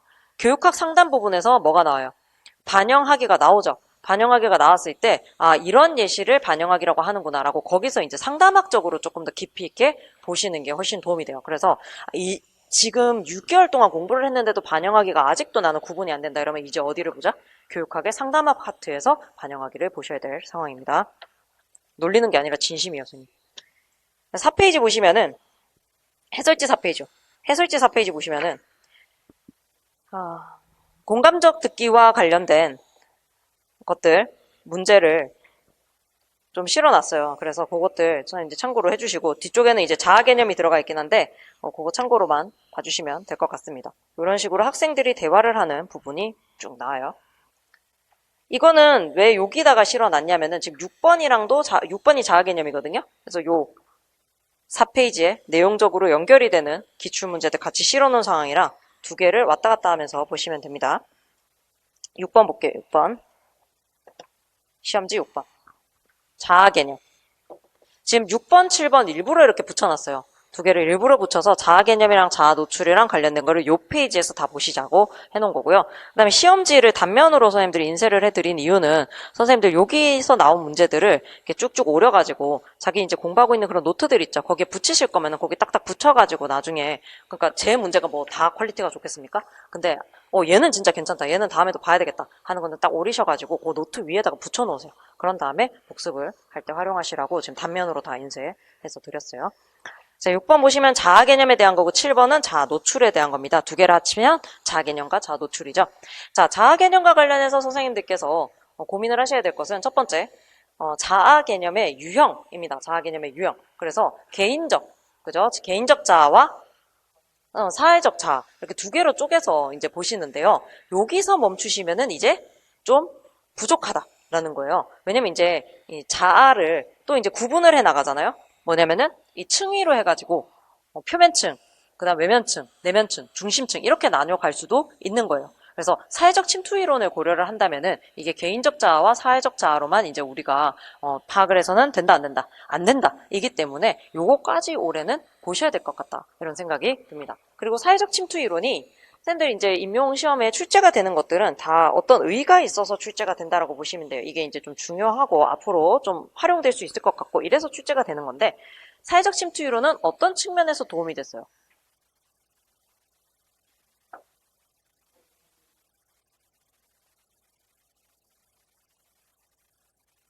자신의 노출 수준이 상대에 따라서 당연히 달라지죠. 달라지는데 아니 그 사람마다 달라지는 거 그죠? 사람마다 달라진 게 맞아요. 그 예시로 들어드리면은 남자친구랑 그다음 학생회장 선배인가 뭐 그렇게 나오잖아요. 그래가지고 누가 더 친밀하죠? 아, 이랬는데 남자친구랑 사이가 더 안 좋을 수도 있기 때문에 네 남자친구가 더 친밀하긴 하죠. 그러면은 얘한테 모든 걸 다 노출을 해야 되는데 무슨 얘기는 하지 않는다. 학교 동아리와 관련된 얘기는 하지 않는다라는 거예요. 근데 이 학교 동아리 선배가 남자친구보다 훨씬 친밀하지가 않은데 학교 동아리 문제와 관련해서는 이 선배한테 모든 걸 다 공유를 한다라는 거예요. 이런 문제를 개인적 자아랑 사회적 자아로만 설명을 하려고 하면은 좀 어려울 수 있다라는 거예요. 왜냐면은 우리가 당연히 생각하면은 사회적 자아를 노출을 다 한 다음에 개인적 자아를 노출하기 시작했다라고 한다면 다시 자기 노출을 문을 닫은 채로 사회적 자아만 노출할 수 있을 리는 없다라는 거죠. 이거는 약간 양분의 개념이라서. 그럼 이제 이 사회적 침투 이론 같은 경우에는 어떤 사안에 따라서 노출의 수위가 달라지는 부분을 설명을 하는데 훨씬 더 유용하기 때문에 등장한 이론이다. 이렇게 보시면 되겠죠. 자, 6번 문제부터 먼저 해결해 보겠습니다. 김 교사, 오늘 자리해 주신 선생님들 감사드립니다. 이번 협의회에서는 실제 수업 사례를 활용해 학생 지도 방안을 협의해 보고자 합니다. 먼저 수업 사례를 살펴봅시다. 사례 자료. 중학교 1학년인 선영이는 어렸을 때부터 글쓰기를 좋아하였다. 새로 부임하신 정 선생님은 독서 감상문을 쓰는 과제를 해온 국어 시간에 선영이의 글을 보고 다른 친구들 앞에서 칭찬했다. 어제 여러분이 제출한 감상문을 모두 읽어보았는데 선영이의 글이 인상적이었어요. 선영아, 네 글을 보니 감수성도 풍부하고 문장 표현력도 매우 훌륭하다구나. 너는 앞으로 사람들에게 감동을 줄 좋은 작가가 될 잠재력을 가지고 있어. 너는 어떤 사람이야? 라고 이미 얘기를 해버린 거죠. 일단 그 위쪽에 선생님들 표시를 하셔야 되는 것은 뭐냐면은 선영이는 어렸을 때부터 글쓰기를 좋아하였다 라고 하는 부분 표시를 해두시면 되겠죠. 선영이는 정 선생님의 칭찬을 듣고 하늘을 나는 것처럼 기분이 좋았다. 그런데 갑자기 선생님께서 앞에 나와서 감상문을 발표해보라고 했다. 여러 사람 앞에서 말하는 것이 부담스럽다라는 생각을 자주 해온 선영이 여기도 표시를 하셔야 되겠죠. 글쓰기는 굉장히 좋아하는데 무엇은 별로 좋아하지 않는다. 말하기는 그다지 좋아하지 않는 거예요. 선영이는 매우 당황했지만 얼떨결에 앞에 나가 감상문의 내용을 말하고는 얼른 자리에 돌아와 앉았다. 조금 전까지 칭찬을 하셨던 선생님의 얼굴이 약간 굳어졌다. 선영아, 너는 글은 참 잘 쓰는데 말하는 것이 조금 서툰 것 같구나. 앞으로 말하는 연습을 조금 더 해야겠다. 이게 실제로 어디에 나와 있는 거냐면 사회평론 아카데미 화법 개론서에 나와 있는 예시죠. 김 교사, 제시된 사례에서 선영이는 글쓰기와 말하기에 대해 각기 다른 자아 개념을 가지고 있는 것으로 보입니다. 네, 자아 개념이란 개인의 내부에서 자생한 자기 자신에 대한 주관적인 견해라는 점에 유의해서 지도해야 하겠지요 라고 했는데 이 교사가 뭐라고 합니까? 저는 자아 개념에 대해 다른 생각을 가지고 있어요. 사실 여기 원래 썼던 대사는 뭘 것 같아요? 선생님은 자아 개념에 대해서 잘못 이해하고 계시군요. 이러면서 이제 설명이 돼야 돼요. 그 기출문제 유형 기억나시죠? 그래서 잘못된 어떤 대사를 한 교사의 어떤 발화를 수정을 해줘야 되는 거예요. 자아 개념은 개인의 내부에서 자생했다기보다는 이게 힌트죠. 자생했다기보다는 오히려 어떻게 된다?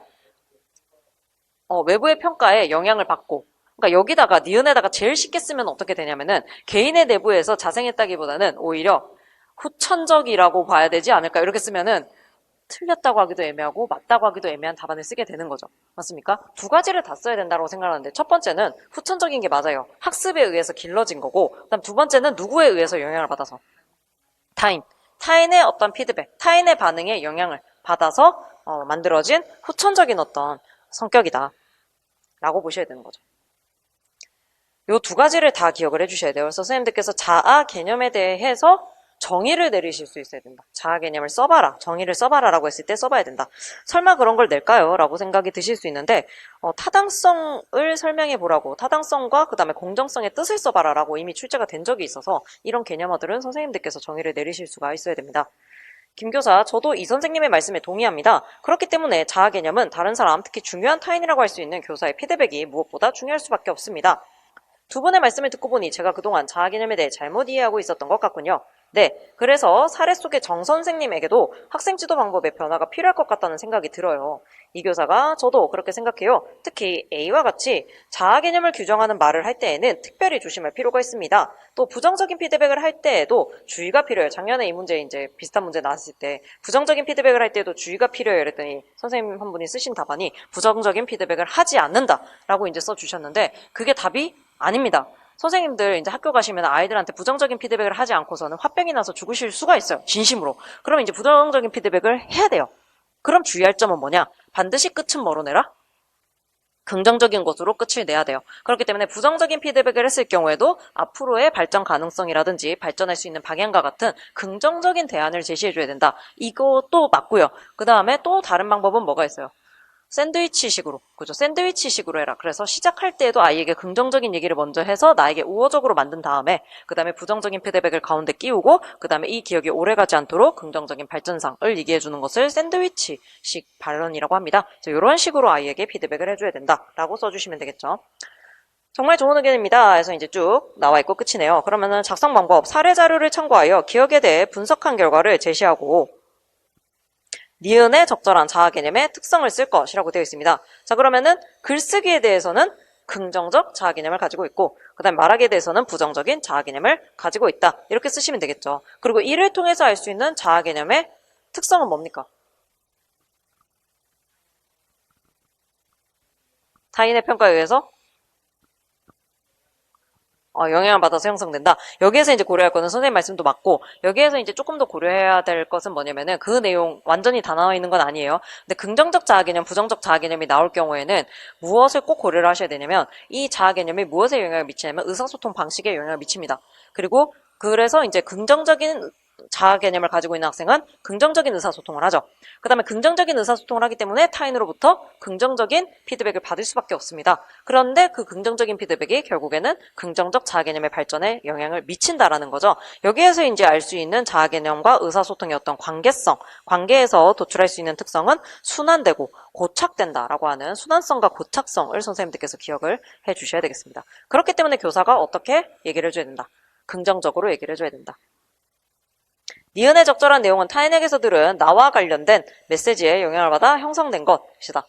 괄호 안에 A에 해당하는 문장은 너는 있어. 어느 부분이냐면 너는 앞으로 사람들에게 감동을 줄 좋은 작가가 될 잠재력을 가지고 있어. 이 부분이랑 그 다음 뭐예요?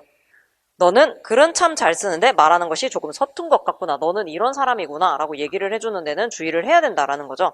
밑줄 친 비의 관점을 고려한 교사학습 지도 방안으로는 부정적인 피드백을 하더라도 칭찬할 부분을 찾아 가능하면 긍정적인 피드백과 병행하는 것이 바람직하다.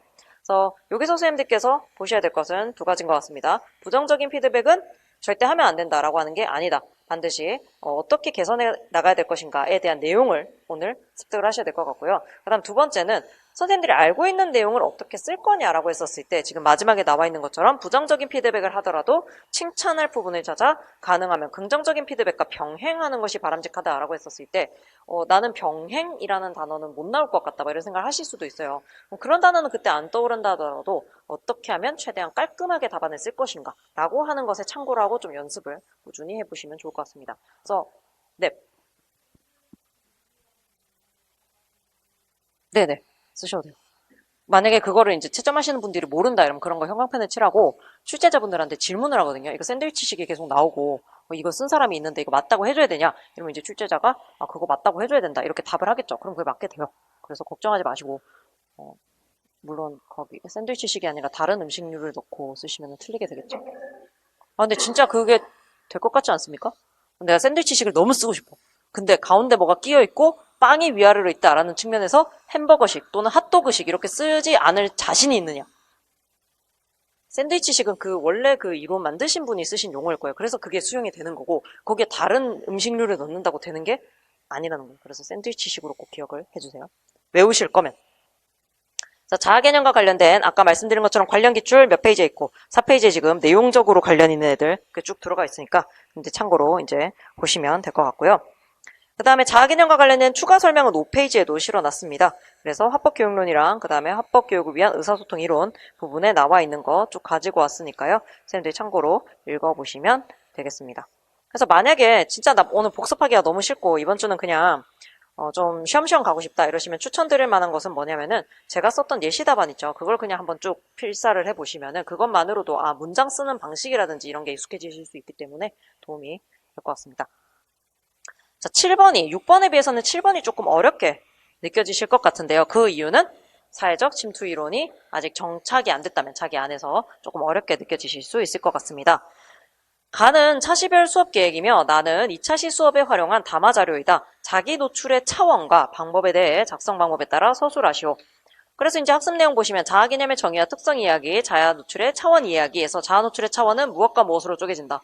개인적 자아와 사회적 자아로 나누든 아니면 사회적 침투 이론에 따른 자기 노출의 차원을 고려하든. 근데 이것은 뭐냐면은 표면층, 외면층, 내면층, 중심층 이렇게 나뉘어집니다. 그럼 그 차이는 뭐냐면은 표면층은 자, 저를 보시니까 제 성별이 뭔 것 같아요? 여자인 것 같죠? 그 다음에 제가 인종적으로도 이제 봤더니 동양인인 것 같다. 이렇게 질문을 하지 않고서도 그 사람을 바라봤을 때 얻을 수 있는 정보들이 있어요. 이거는 무슨 층의 정보? 표면층의 정보인 거예요. 그러면은 외면층의 정보라는 것은 뭐냐면은 이 사람한테 질문을 해서 답을 얻어야만 알 수 있는 정보. 그런데 그 중에서도 이 사람이 심리적 부담을 느끼지 않는 옛날로 치자면 사회적 자아에 해당하는 그런 부분들에 대한 질문하고 답을 얻는. 그러니까 외면층부터는 무조건 질문에 따라서 답을 얻어야 되는 정보들이에요. 근데 이제 그 층위와 차이가 또 났다는 거죠. 내면층은 뭐냐면은 다소 개인적인 어떤 정보라든지 이제 좀 친밀한 관계에서만 얘기할 수 있는 거고, 그 중심층은 뭐냐면은 자신의 내면에 있는 어떤 극도로 비밀로 감추고 있었던 어떤 본능이라든지 뭐 이런 거 있죠. 다른 사람한테 숨기고 싶은. 선생님들 왜 자기만의 비밀 있지 않나? 이건 죽어도 남한테 얘기하지 않겠다. 막 이런 것들이 있을 텐데 뭐 그런 것들, 자신만의 어떤 정치적 성향이라든지 뭐 이런 것도 자기가 꼭 감추고 싶다 이러면은 그거는 중심층에 들어간다 이렇게 볼 수가 있는 거예요. 그다음 아래쪽에 보시면은 자기 노출의 방법 이야기인데 차원과 방법이 같이 묶여서 출제가 될 확률이 높다는 거죠. 그랬을 때 상호성의 규범이 있고 경계관리 이론입니다. 경계관리 이론은 뭐냐면은 경계를 개방을 하면은 자기가 좀 더 친밀감을 느끼지만 대신에 안정감이 떨어질 수가 있고, 이제 경계를 닫아 놓으면은 친밀감은 떨어지지만 안정감은 더 높아질 수 있다. 이런 얘기죠. 그래서 경계관리 이론으로도 이해할 수가 있습니다.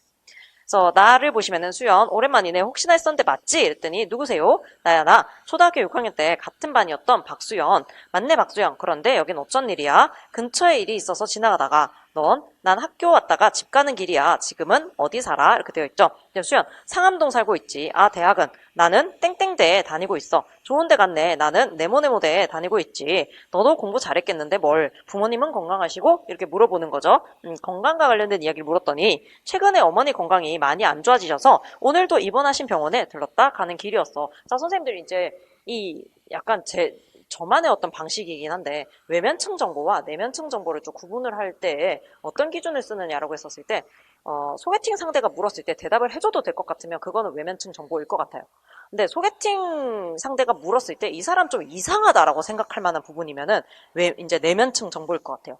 그리고 한 10년이 되지 않은 상태의 별로 친하지 않은데 그냥 좀 친하다 싶은 친구가 물었을 때 얘 진짜 이상하다. 이거는 웬만한 사람한테 얘기 안 하는 건데 싶은 그런 정보가 이제 중심층 정보에 해당한다라고 한다면 지금 부모님이 아프시다라고 하는 이 정보는 어디에 해당할까요? 일단 죽어도 말을 못하는 부분은 아닌 거예요. 근데 소개팅 상대가 물어보면은 좀 이상한 사람이다라는 생각은 들죠. 그러면 이제 어느 층? 이 내면층에 들어가겠다. 이런 생각을 하시면 되겠죠. 얼른 건강해지셔야 할 텐데 네가 걱정이 많겠구나. 나도 최근에 아버지가 폐렴에 걸리셔서 걱정이었거든. 남일 같지 않네. 힘내. 그래서 지금 보시면 A를 고려하여 꺽쇠 A와 꺽쇠 B에서 노출되고 있는 자기 노출의 차원이 무엇인지 각각 제시해봐라 했었을 때 A는 외면층, B는 내면층. B를 고려하여 기억이 상대방의 자기 노출에 기여하는 바를 써야 되죠. 그럼 B는 상대방한테 어떤 질문을 해놓고 뭐부터 얘기를 하고 있어요? 자기 정보를 먼저 얘기를 하고 있죠. 그러면 상대방이 뭐를 느끼고 나도 이 정도 정보는 줘야겠다라고 생각하고 노출을 하기 때문에 좀 더 자연스럽게 자기를 노출할 수 있게 기여를 하게 되는 거죠. 근데 이제 부모님이 아프시다 이런 얘기를 듣고 나니까 얼른 건강해지셔야 할 텐데 한 다음에 우리 부모님도 최근에 아프셨어 이렇게 얘기를 해주는 거죠. 이건 뭐냐면 상대방이 어떤 좀 비밀일 수도 있는 얘기를 털어놓아 준 거죠. 그랬을 때, 이 사람이 너무 부담을 느끼지 않게 나도 이에 상응하는 뭐를 좀 제공해줘야 되겠다. 정보를 제공해줘야 되겠다는 거예요. 그러니까 결과적으로는 똑같은데 자신의 정보를 오픈한다는 것은 근데 목적이 무엇이냐라고 했었을 때 두 개가 약간 차이가 날 수 있다라는 거죠. 그럼 예시답 한번 보시면 A에서 다른 사람을 처음 만나 대화할 때 일반적으로 드러나는 정보가 노출되고 있으므로 외면층에 해당한다. B에서는 비밀은 아니지만 다분히 개인적이어서 모든 사람과는 공유하지 않는 정보가 노출되고 있으므로 내면층에 해당한다. 기업에서는 자기 노출을 먼저 함으로써 상대방에게 그에 상응하는 적절한 자기 노출을 요구하고 있다. 아니면은 뭐 촉구하고 있다라든지 어쨌든 증진시키고 있다라든지 뭐 여러 가지 쓰시면 될 것 같아요. 어쨌든 핵심은 뭐냐면 상대방의 자기 노출을 유도하고 있다라는 거죠. 니은에서는 상대의 자기 노출에 동등한 수준의 자기 노출에 대한 부담을 느끼고 자기 노출의 균형을 맞춰주고 있다라고 보시면 될 것 같아요. 그래서 핵심 표현은 뭐냐면 자기 노출에 균형을 맞춰주고 있다. 그래서 상호성의 규범의 핵심이 그겁니다. 균형을 맞춰야 된다. 그럼 사회적 침투 이론. 이거는 선생님들께서 굉장히 지루해 보여서 집에 가서 안 읽으실까봐 제가 다 낭독해 드릴게요. 사회적 침투 이론. 자기 노출의 여러 차원과 대인관계를 잘 설명하고 있는 이론은 이 사람의 사회적 침투 이론이다. 이 이론은 자기 노출을 가장 많이 인용하였는데 대인관계를 보상과 비용으로 설명하는 사회적 교환 이론의 영향을 받았다. 사회적 침투 이론에 의하면 자기 노출은 대인관계의 초기 접촉 단계에서 가장 우세한 예측 단서이며 보상이 비용보다 크면 친밀해지려는 노력이 추구되고 그 반대이면 더 이상 친밀해지려는 노력을 하지 않게 된다. 자기 노출은 친밀감의 수준을 의미하는 깊이와 깊이 동그라미 하시고요. 대화하는 화제의 수를 의미하는 폭 동그라미입니다. 깊이와 폭입니다. 이게 진짜 이런 걸 설마 내겠어 이런 생각이 드는데 예전에 이제 지식 나열 모형, 지식 변형 모형 이렇게 나오고 하다 보니까 웬만하면은 단어로 기억하면 좋을 거는 좀 표시라고 기억을 해야 되겠다. 그랬을 때 깊이는 뭐다? 친밀감의 수준인 거고요. 폭은 사안, 화제의 수입니다. 화제의 수. 사회적 침투 이론에서는 자기 노출의 폭과 깊이를 양파에 비유하여 설명하고 있다. 자기 노출이 될수록 양파의 껍질이 점점 벗겨지게 되고 중심을 향할수록 대인관계가 더 발전한다고 본다. 중심으로의 침투를 상대에게 허용해야 관계가 발전되며 여기서 침투의 깊이는 노출의 정도가 된다. 표면층에서는 신장, 성별, 인종, 연령대 등 상대가 묻지 않아도 명시적으로 드러나는 정보가 노출된다. 외면층에서는 이름, 직업, 주소, 전공 등 다른 사람을 처음 만나 대화할 때 일반적으로 드러나는 정보가 노출된다. 처음 만났을 경우 주로 질문과 답변 등을 통해서 이러한 정보가 드러나게 된다. 내면층에서는 비밀은 아니지만 다분히 개인적이어서 모든 사람과는 공유하지 않는 정보가 노출이 된다. 개인의 성격, 가치관, 감정 상태 등이 해당한다. 중심층에서는 매우 사적이어서 주의를 요하는 정보가 노출된다. 마음 깊은 곳에 내재된 두려움이나 욕망 등에 해당한다. 이렇게 되어 있는데요. 아까 이제 제가 정치적 가치관, 성향에 대해서 얘기를 했는데 여기서 지금 이제 내면층에 들어가 있어요. 그런데 그게 만약에 노출이 됐을 경우에 사회에서 지탄을 받을 정도다 이러면 완전 꽁꽁 숨게 되잖아요. 그런 차원이라면 조금 중심층에 해당할 수 있겠지만 참고로 거기 위에 나와 있는 거는 가치관은 일반적으로 가치관은 내면층에 들어간다라고 나와 있으니 참고로 봐주시면 될 것 같아요. 사회적 침투 이론에 의하면 사안에 따라 친밀감의 수준에 따라 침투를 허용하는 깊이가 달라진다. 이 자기 노출의 정도는 상대마다 다른데 매일 만나는 친구라도 주말에 본 드라마나 야구 경기 정도를 얘기하는 경우는 자기 노출이 거의 되지 않는 경우이다. 반면에 1년에 한 번 만난 고향 친구에게 내면의 갈등을 털어놓는다면 자기를 상당히 많이 노출한 것이다. 이렇듯 인간의 관계는 만남의 빈도와 같은 양적인 측면도 중요하지만 자신의 내면을 어디까지 보일 수 있는지와 관련된 자기 노출의 수위와 같은 질적인 측면도 중요하다. 다음은 대상에 따라 노출의 깊이가 다름을 설명하는 사회적 침투 이론을 도식화한 것이다. 4개의 양파 껍질은 정은의 내면이다. 이 그림 한번 참고로 해주세요. 찾아서 보시면 됩니다. 사회평론 아카데미에서. 준석은 정은의 남자친구이고 영호는 학생의 선배이다. 정은은 준석과 영호에게 노출하는 깊이가 사안에 따라 상이하다. 장래 계획에 대해서는 남자친구인 준석과 심도 있는 이야기를 주고받는다. 학교 사안에 대해서는 학생의 선배인 영호와 깊은 이야기를 하고 같은 학교가 아닌 남자친구 준석과는 그다지 깊은 이야기를 하지 않는다. 이렇듯 사회적 침투 이론은 사안마다 상대에 따라 침투를 허용하는 깊이가 다른 현상을 설명하는데 유용하다. 이게 사회적 침투 이론의 의미입니다. 그래서 이거 알아두시면 좋을 것 같아요. 그 다음에 이제 8번은 협력의 원리랑 대화 함축 그리고 체면 위협행위가 다 들어가 있는 상황이죠. 협력의 원리는 선생님들이 별도로 보시는 게 아니라 추론적 듣기랑 같이 보셔야 돼요. 추론적 듣기랑 보셔야 되고, 그 다음에 이제 7, 8월부터 아예 합류하신 선생님들이 있으실 것 같아서 설명을 드리자면은, 공감적 듣기는 따로 출제가 보통 되고요. 추론적 듣기가 출제가 된다 이러면은 협력의 원리랑 그 다음 대화 함축 이렇게 같이 엮어서 출제가 됩니다. 그리고 보통은 선생님들께서 협력의 원리 중에서 관련성의 경류를 어기는 경우만 고려를 하시는데요. 그게 아니라 협력의 원리에는 네 가지가 있죠. 그래서 양과 질, 관련성, 태도 이렇게 네 가지가 있습니다. 이 중에 어떤 것을 어기더라도 협력의 원리를 어겼을 경우에는 대화함축이 발생한다라고 봐요. 대화함축이 발생을 하고 그때 필요한 게 뭐다? 추론적 듣기다라고 보셔야 됩니다. 그 다음 마지막으로 비판적 듣기와 관련해서는 비판적 중거를 보통 출제를 한다라고 보셔야 되고, 비판적 듣기를 출제할 때에는 일반적인 대화 상황에선 거의 출제하지 않고요. 언제 보통 출제하냐면은 토론이나 협상과 같이 설득 의사소통에서 출제를 하게 되어 있습니다. 그래서 비판적 듣기는 타당성, 신뢰성, 공정성이라고 하는 비판적 중거와 그 다음에 좀 어려운 설득 의사소통에서 출제를 같이 할 수 있구나 이렇게 생각을 하시면 되겠습니다. 자, 그래서 이제 추론적 듣기, 대화함축이랑 그 다음에 체면, 위협행위 보시면 될 것 같네요. 오늘은 지난 시간에 이어 상황과 대상에 맞게 언어 해결을 갖추어 대할 수 있다라는 학습 목표를 배워볼 예정이에요. 다음 사례를 볼까요? 했습니다. 아들아, 오늘 모의고사 잘 봤니? 했더니 아들, 잘 보지 못해서 속상해요 라고 하는 것은 직접적으로 자신의 생각을 밝힌 거죠. 그런데 엄마, 나 좀 쉬고 싶어요 라고 하는 것은 관련 없는 이야기를 함으로써 묻지 말아달라 라고 하는 자신의 의사를 전달하고 있어요. 나, 민영, 준영아, 이번에는 동해로 여행 가는 게 어때? 했더니 준영, 전에 함께 동해로 갔을 때 너무 좋았지? 그런데 이번에는 맑은 바다를 보기보다는 갯벌 탐사도 해보고 싶은 생각이야. 라고 해서 자기는 뭘 더 하고 싶다. 갯벌 탐사를 하고 싶다라고 하는 의사를 얘기를 하는데 우선은 상대방의 얘기를 먼저 수용을 한 다음에 이런 얘기를 해주고 있다라는 거죠. 자, 민영, 이번에는 서해로 가고 싶다는 의미구나. 좋은 의견인 것 같아. 라고 되어 있습니다. 여기서 선생님들께서 기억을 하셔야 될 것은 뭐냐면 체면 위협행위에서 적극적 체면과 소극적 체면의 뜻을 정확하게 알고 있으셔야 되는 거예요. 적극적 체면이라고 하는 것은 내가 원하는 것이 수용되고자 하는 욕구를 적극적 체면이라고 하고요. 소극적 체면이라고 하는 것은 타인으로부터 방해받고 싶지 않은 그 마음을 수용하는 것을 소극적 체면이라고 이야기를 합니다. 그래서 적극적 체면과 소극적 체면을 고민을 하셔야 되는데 여기에서는 지금 자신이 원하는 바를 표현을 하는데 우회적으로 표현을 하게 된 거죠. 그래서 자신의 적극적인 체면을 확보하기 위해서 어떤 전략을 사용하였다. 이렇게 볼 수가 있는 거예요. 자, 김 교사, 먼저 가를 봅시다. 엄마의 바라에 대한 아들의 대답이 1과 2에서 다르게 제시되어 있는데요. 지난 시간에 배운 협력의 원리에 따르면 얘는 뭐로 해결해야겠다. 협력의 원리로 해결을 해야 되겠다. 어떤 대답이 협력의 원리에 따르고 있다고 할 수 있을까요? 했더니 1번이요. 네, 맞아요. 하지만 우리는 일상생활 속에서 이와 같이 말해서 협력의 원리를 어길 때가 많습니다. 화자가 이와 같이 말할 때 청자가 사용할 수 있는 적절한 듣기 방법은 무엇일까요? 했으면은 뭘 제시해야 되겠다. 네, 추론적 듣기를 쓰셔도 되고요. 또는 이제 추론적 듣기를 의미하는 좀 풀어서 설명하는 방식으로 작성을 하셔도 됩니다. 근데 핵심은 뭐냐면은 추론이라는 단어는 들어가 있어야 돼요. 뭐 화자의 의도를 추론하며 들어야 돼요 라고 해도 이제 추론이라는 단어가 들어가야 되죠. 그래서 그 단어는 꼭 들어가야 된다. 잘 말해 주었어요. 이와 같이 대화 참여자들은 때론 대화의 경로를 의도적으로 위배함으로써 오히려 의도한 발화 내용이 더 의미 있고 정확하게 표현되도록 할 수 있답니다. 다음 나를 같이 볼까요? 나에서 준영이는 민영의 의견과 다른 의견을 가지고 있지만 공통점을 주장한 뒤 반대 의사 표현을 최대한 피하고 있습니다.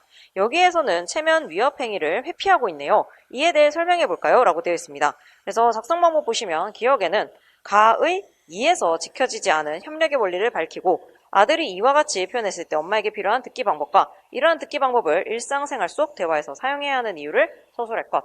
그래서 써야 될 게 상당히 많아요. 지켜지지 않은 협력의 원리 써야 되고 그 다음에 추론적 듣기 써야 되고 그 다음에 이런 게 필요한 이유 써야 되고 그 다음에 니은에서는 나에서 준영이 사용한 체면 유지 전략을 밝히고 전략의 의도를 설명해봐라 이렇게 되어 있습니다. 그럼 예시답안 한번 볼게요. 가의 이에서 지켜지지 않은 협력의 원리는 관련성의 원리입니다. 아들이 이와 같이 표현했을 때 엄마에게 필요한 듣기 방법은 추론적 듣기이며 이러한 듣기 방법을 사용해야 하는 이유는 청자는 화자의 숨겨진 의도를 파악하며 들어야 되기 때문입니다. 또는 대화 참여자가 협력하고 있다는 가정이 유지되므로 늘 넣어주셔도 돼요. 대화의 효율을 위해서?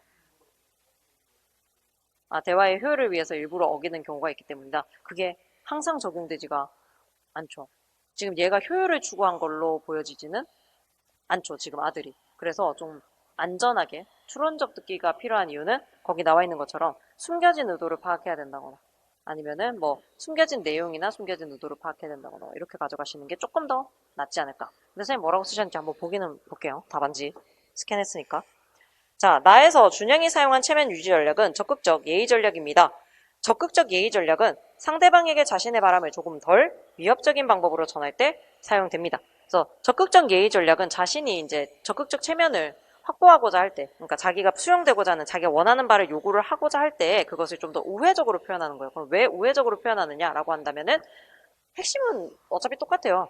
자신이 수용되기 위해서, 자신이 원하는 바가 수용되기 위해서인데 상대가 좀 덜 위협을 느끼면서 수용받기를 원해서이다.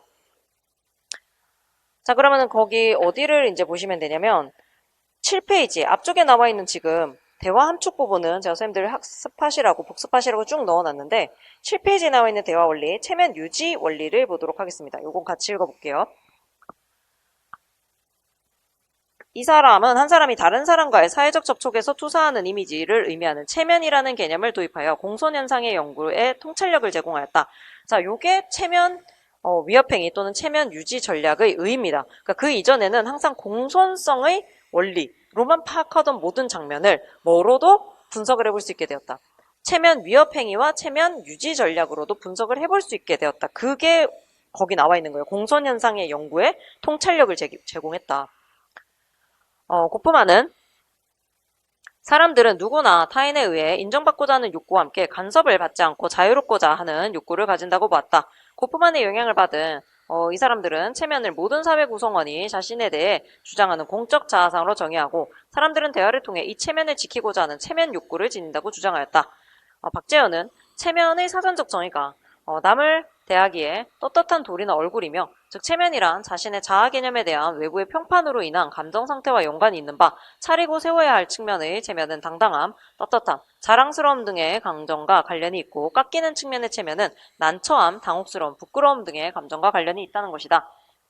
이 체면 개념을 크게 적극적 체면과 소극적 체면으로 구분하였다. 적극적 체면이란 화자 자신이 바라는 것이 대화 상대자에게 수용되기를 원하는 것이며 소극적 체면이란 화자 자신의 행위가 다른 사람에 의해 방해받지 않기를 바라는 것이다. 대화 참여자들은 대화를 하면서 가급적 상대의 체면을 손상시키는 체면 위협 행위를 피하고 갈등을 최소화하려는 전략을 사용한다. 예를 들어 상대방의 요청이나 부탁을 이런지하에 거절하거나 여러 사람이 보는 앞에서 상대방의 잘못을 지적하는 일은 상대에게 심각한 체면 위협 행위를 가하는 것이 된다. 그래서 첫 번째 체면 위협 전략입니다. 볼드온 레코드라고 되어 있는데요. 체면 위협 전략은 화자가 예의를 전혀 갖추지 않고 상대방에게 단도직입적으로 체면 위협 행위를 가하는 것이다. 주로 어떻게 얘기를 하냐면 명령문으로 얘기를 하는 경우가 많습니다. 단도직입적으로 요구를 하기 때문에요. 체면 위협 전략은 화자가 청자의 체면보다 자신이 바라는 것을 중시할 때 사용하는 것으로 상대보다 우월한 지위에 있거나 친구나 가족처럼 사회적 거리가 매우 가까운 관계에 많이 사용된다. 근데 이제 5, 6월 달에 요거 다시 복습을 하면서 무슨 얘기를 했었냐면은 어떤 경우에도 사용을 할 수 있냐면 굉장히 위급한 경우에는 이걸 사용을 할 수가 있다. 우리가 119를 불러야 되는데 이거 되게 우호적으로 이렇게 우회해서 얘기를 할 수는 없잖아요. 빨리 119 불러주세요 이렇게 해야 되죠. 그래서 굉장히 위급할 경우에는 사용을 할 수가 있다. 이 전략은 화자가 자신의 우월적인 지위를 이용하여 체면 위협 행위를 함으로써 자신이 원하는 것을 효과적으로 얻을 수 있다고 판단될 때 사용된다. 다음 적극적 예의 전략입니다. 적극적 예의 전략은 화자 자신의 바람을 조금 덜 위협적인 방법으로 전할 때 사용된다. 직접적인 표현보다는 간접적인 표현을 사용하여 예의를 갖추고 상대방을 존중하는 표현을 사용함으로써 유대감을 드러낸다. 적극적 예의를 위한 담화 전략으로는 공통점 주장하기, 관심 승인, 동정 등을 과장하기, 반대 의사 표현 피하기, 이유를 제시하고 요청하기 등을 들고 있다. 그 다음에 소극적 예의 전략은 상대방에게 강요하거나 요구하지 않고 정말 죄송합니다. 번거로우시겠지만 등의 표현으로 상대방의 권리를 침해한 것에 대해 미안함을 표현하는 방식이다. 그러니까 이게 뭐냐면은 너의 소극적 체면을 내가 지금 침해를 하고 있는데 그게 좀 미안하긴 하지만 내 걸 좀 들어줘 라는 게 목적인 거고요. 적극적 예의는 뭐예요? 자신의 적극적 체면을 추구하기 위해서 우호적으로 할 때 이거 차이가 이렇게 된다는 거죠. 구현정은 소극적 예의 전략에 해당하는 담화 전략으로 간접 대화 행위로 요청을 표현하기, 말 사이에 주저할 때 사용하는 대화 표지 사용하기, 상대방의 부담을 줄이기 위한 표현 사용하기, 사과하는 말이나 용서를 구하는 말하기, 상대방 행동이나 베풀어주는 것임을 강조하는 말하기 등을 제시하고 있다. 오프 레코드 전략입니다. 오프 레코드 전략은 체면 위협을 통해 목적을 달성하고 싶지만 상대방의 체면을 위협했을 때 생길 수 있는 책임을 회피하기 위해서 자신의 바람을 암시적으로 말함으로써 이에 대한 해석 여부를 상대방에게 전가하는 것이다. 즉, 자신의 행위가 체면 위협 행위로 인식되지 않도록 자신의 바람을 슬쩍 암시적인 방식으로 말하여 상대방으로 하여금 이에 대한 해석은 물론 수용 혹은 거절 가능성 여부를 모두 떠넘기는 것이다. 아까 이제 질문을 뭘 하셨냐면 이 부분을 오프 레코드 전략으로 볼 수는 없느냐라는 질문을 잠깐 하셨어요. 그래서 이제 제가 문득 이제 생각을 했는데 오프 레코드 전략에 만약에 들려면은 관련성의 원리를 약간 위배를 좀 하는 발화가 나오지 않을까라는 생각이 들어요. 예를 들어서 준영아 이번에는 동해로 여행을 가는 게 어때? 라고 했는데 서해 조개가 그렇게 맛있다던데 이러면은 이제 민영이가 별로 수용하고 싶은 생각이 없으면 그래? 그럼 오늘 저녁은 조개로 먹을까? 그냥 이러고 말면은 이제 민영이도 무슨 의사를 전달한 거예요? 서해 같은 소리 하고 있네. 이런 의사를 이제 전달을 했다라고 봐야 되는 거죠. 이렇게 조금 전혀 관련성이 없어 보이거나 어쨌든 자신의 의사를 완전히 숨긴 어떤 방식이 취해져야 될 것 같아요. 근데 여기서는 어때요? 맑은 바다를 보기보다는 내가 이걸 하고 싶다라고 지금 어느 정도 얘기를 했죠. 그렇기 때문에 얘를 지금 오프 레코드 전략으로 보기는 어려울 것 같습니다. 그다음 체면 위협행위 불이행 전략도 있어요. 요거는 아예 아무것도 안 하는 겁니다. 체면 위협행위를 할까봐 아무것도 안 하는 건데 얘는 가장 소극적인 어떤 대응 방식이고요. 안 좋은 점은 뭐냐면은 계속 내재적으로 해결이 되지 않기 때문에 자신의 의사가 전달이 되지 않기 때문에 의사소통을 나중에는 저해할 수가 있어요. 계속. 그래서 안 좋은 점이 있습니다. 그래서 제가 이론반 수업할 때도 맨날 얘기를 하면서 적극적 예의 전략이랑 소극적 예의 전략은 너무 헷갈리니까 체면 위협 전략이랑 오프 레코드 전략 중에서 출제가 되지 않겠냐. 근데 이미 오프 레코드 전략이 출제가 됐기 때문에 이제 우리는 체면 위협 전략을 좀 봐야 된다. 이렇게 했더니 이론반을 열심히 들은 선생님들이 적극적 예의 전략이랑 소극적 예의 전략에서 빼고 답안을 쓰셔가지고 지금 틀린 상황이라고 얘기를 하시네요. 근데 두루 한번 복습은 해주세요. 이거 체면 위협 행위는. 그래서 뒤쪽에는 지금 기출됐던 거 문제 나와 있습니다. 그 다음에 이제 9번은 발표예요. 발표. 그러니까 선생님들 이런 매체 자료가 만약에 출제가 돼야 된다라고 한다면은 발표에서 나올 수밖에 없습니다. 그래서 매체랑 연결시켜서 출제할 거는 발표구나. 자, 안녕하세요. 오늘 연구회에서는 수업 시간에 관찰한 학생 사례를 활용해 지도 방안을 논의해 보겠습니다. 학생의 발표 일부를 녹화한 자료를 함께 살펴보시죠. 그때 애표를 봤더니 어디서부터 지도를 해야 될지 잘 모르겠죠. 지금 얘 표는 거의 쓸모가 없는 상황이죠. 막대 그래프로 제시를 해가지고. 그 다음에 65세 이상 노령 인구는 2005년에 9.3%, 2010년에는 10.9%, 2015년에도 12.9% 해가지고 쭉쭉 한 다음에 2030년에는 8.6% 예상됩니다. 네. 박교사, 이 학생에게는 전달하는 정보의 성격에 따라 가장 적절한 그래프의 유형은 달라질 수 있음을 지도해야 됩니다. 연속적인 변화를 파악할 때 유용한 그래프는 뭐겠습니까? 이거 선그래프 또는 꺾은 선그래프 쓰셔야 돼요. 선이 들어가야 돼요.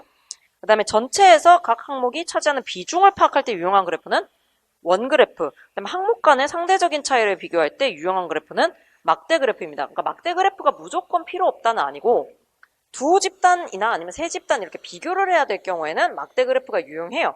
그래서 선생님들은 요거 반대로도 하실 수 있어야 됩니다.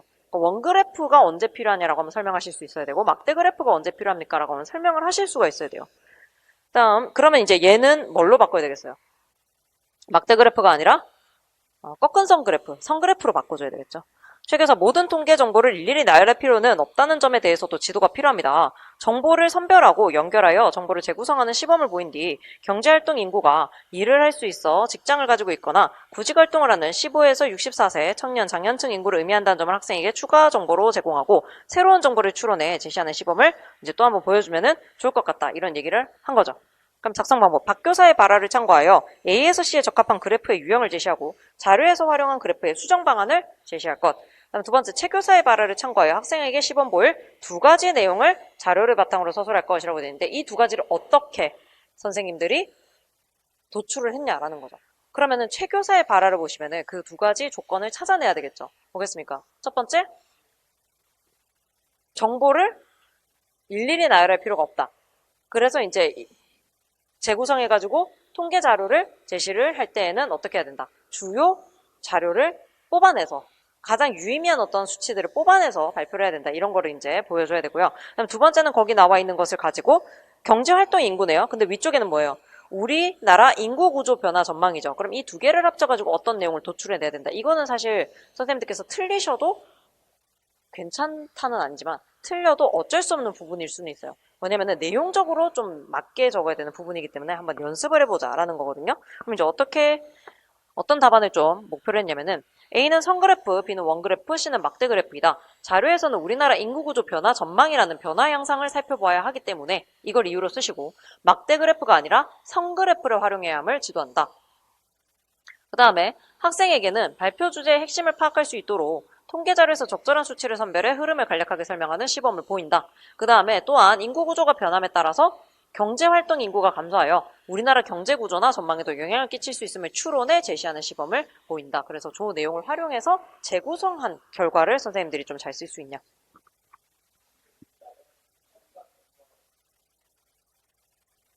증가 감소와 같이? 수치를 모두 나열하기보다는 증가 감소와 같이? 증가나 감소만을 설명한다라고 쓰셨나요? 음,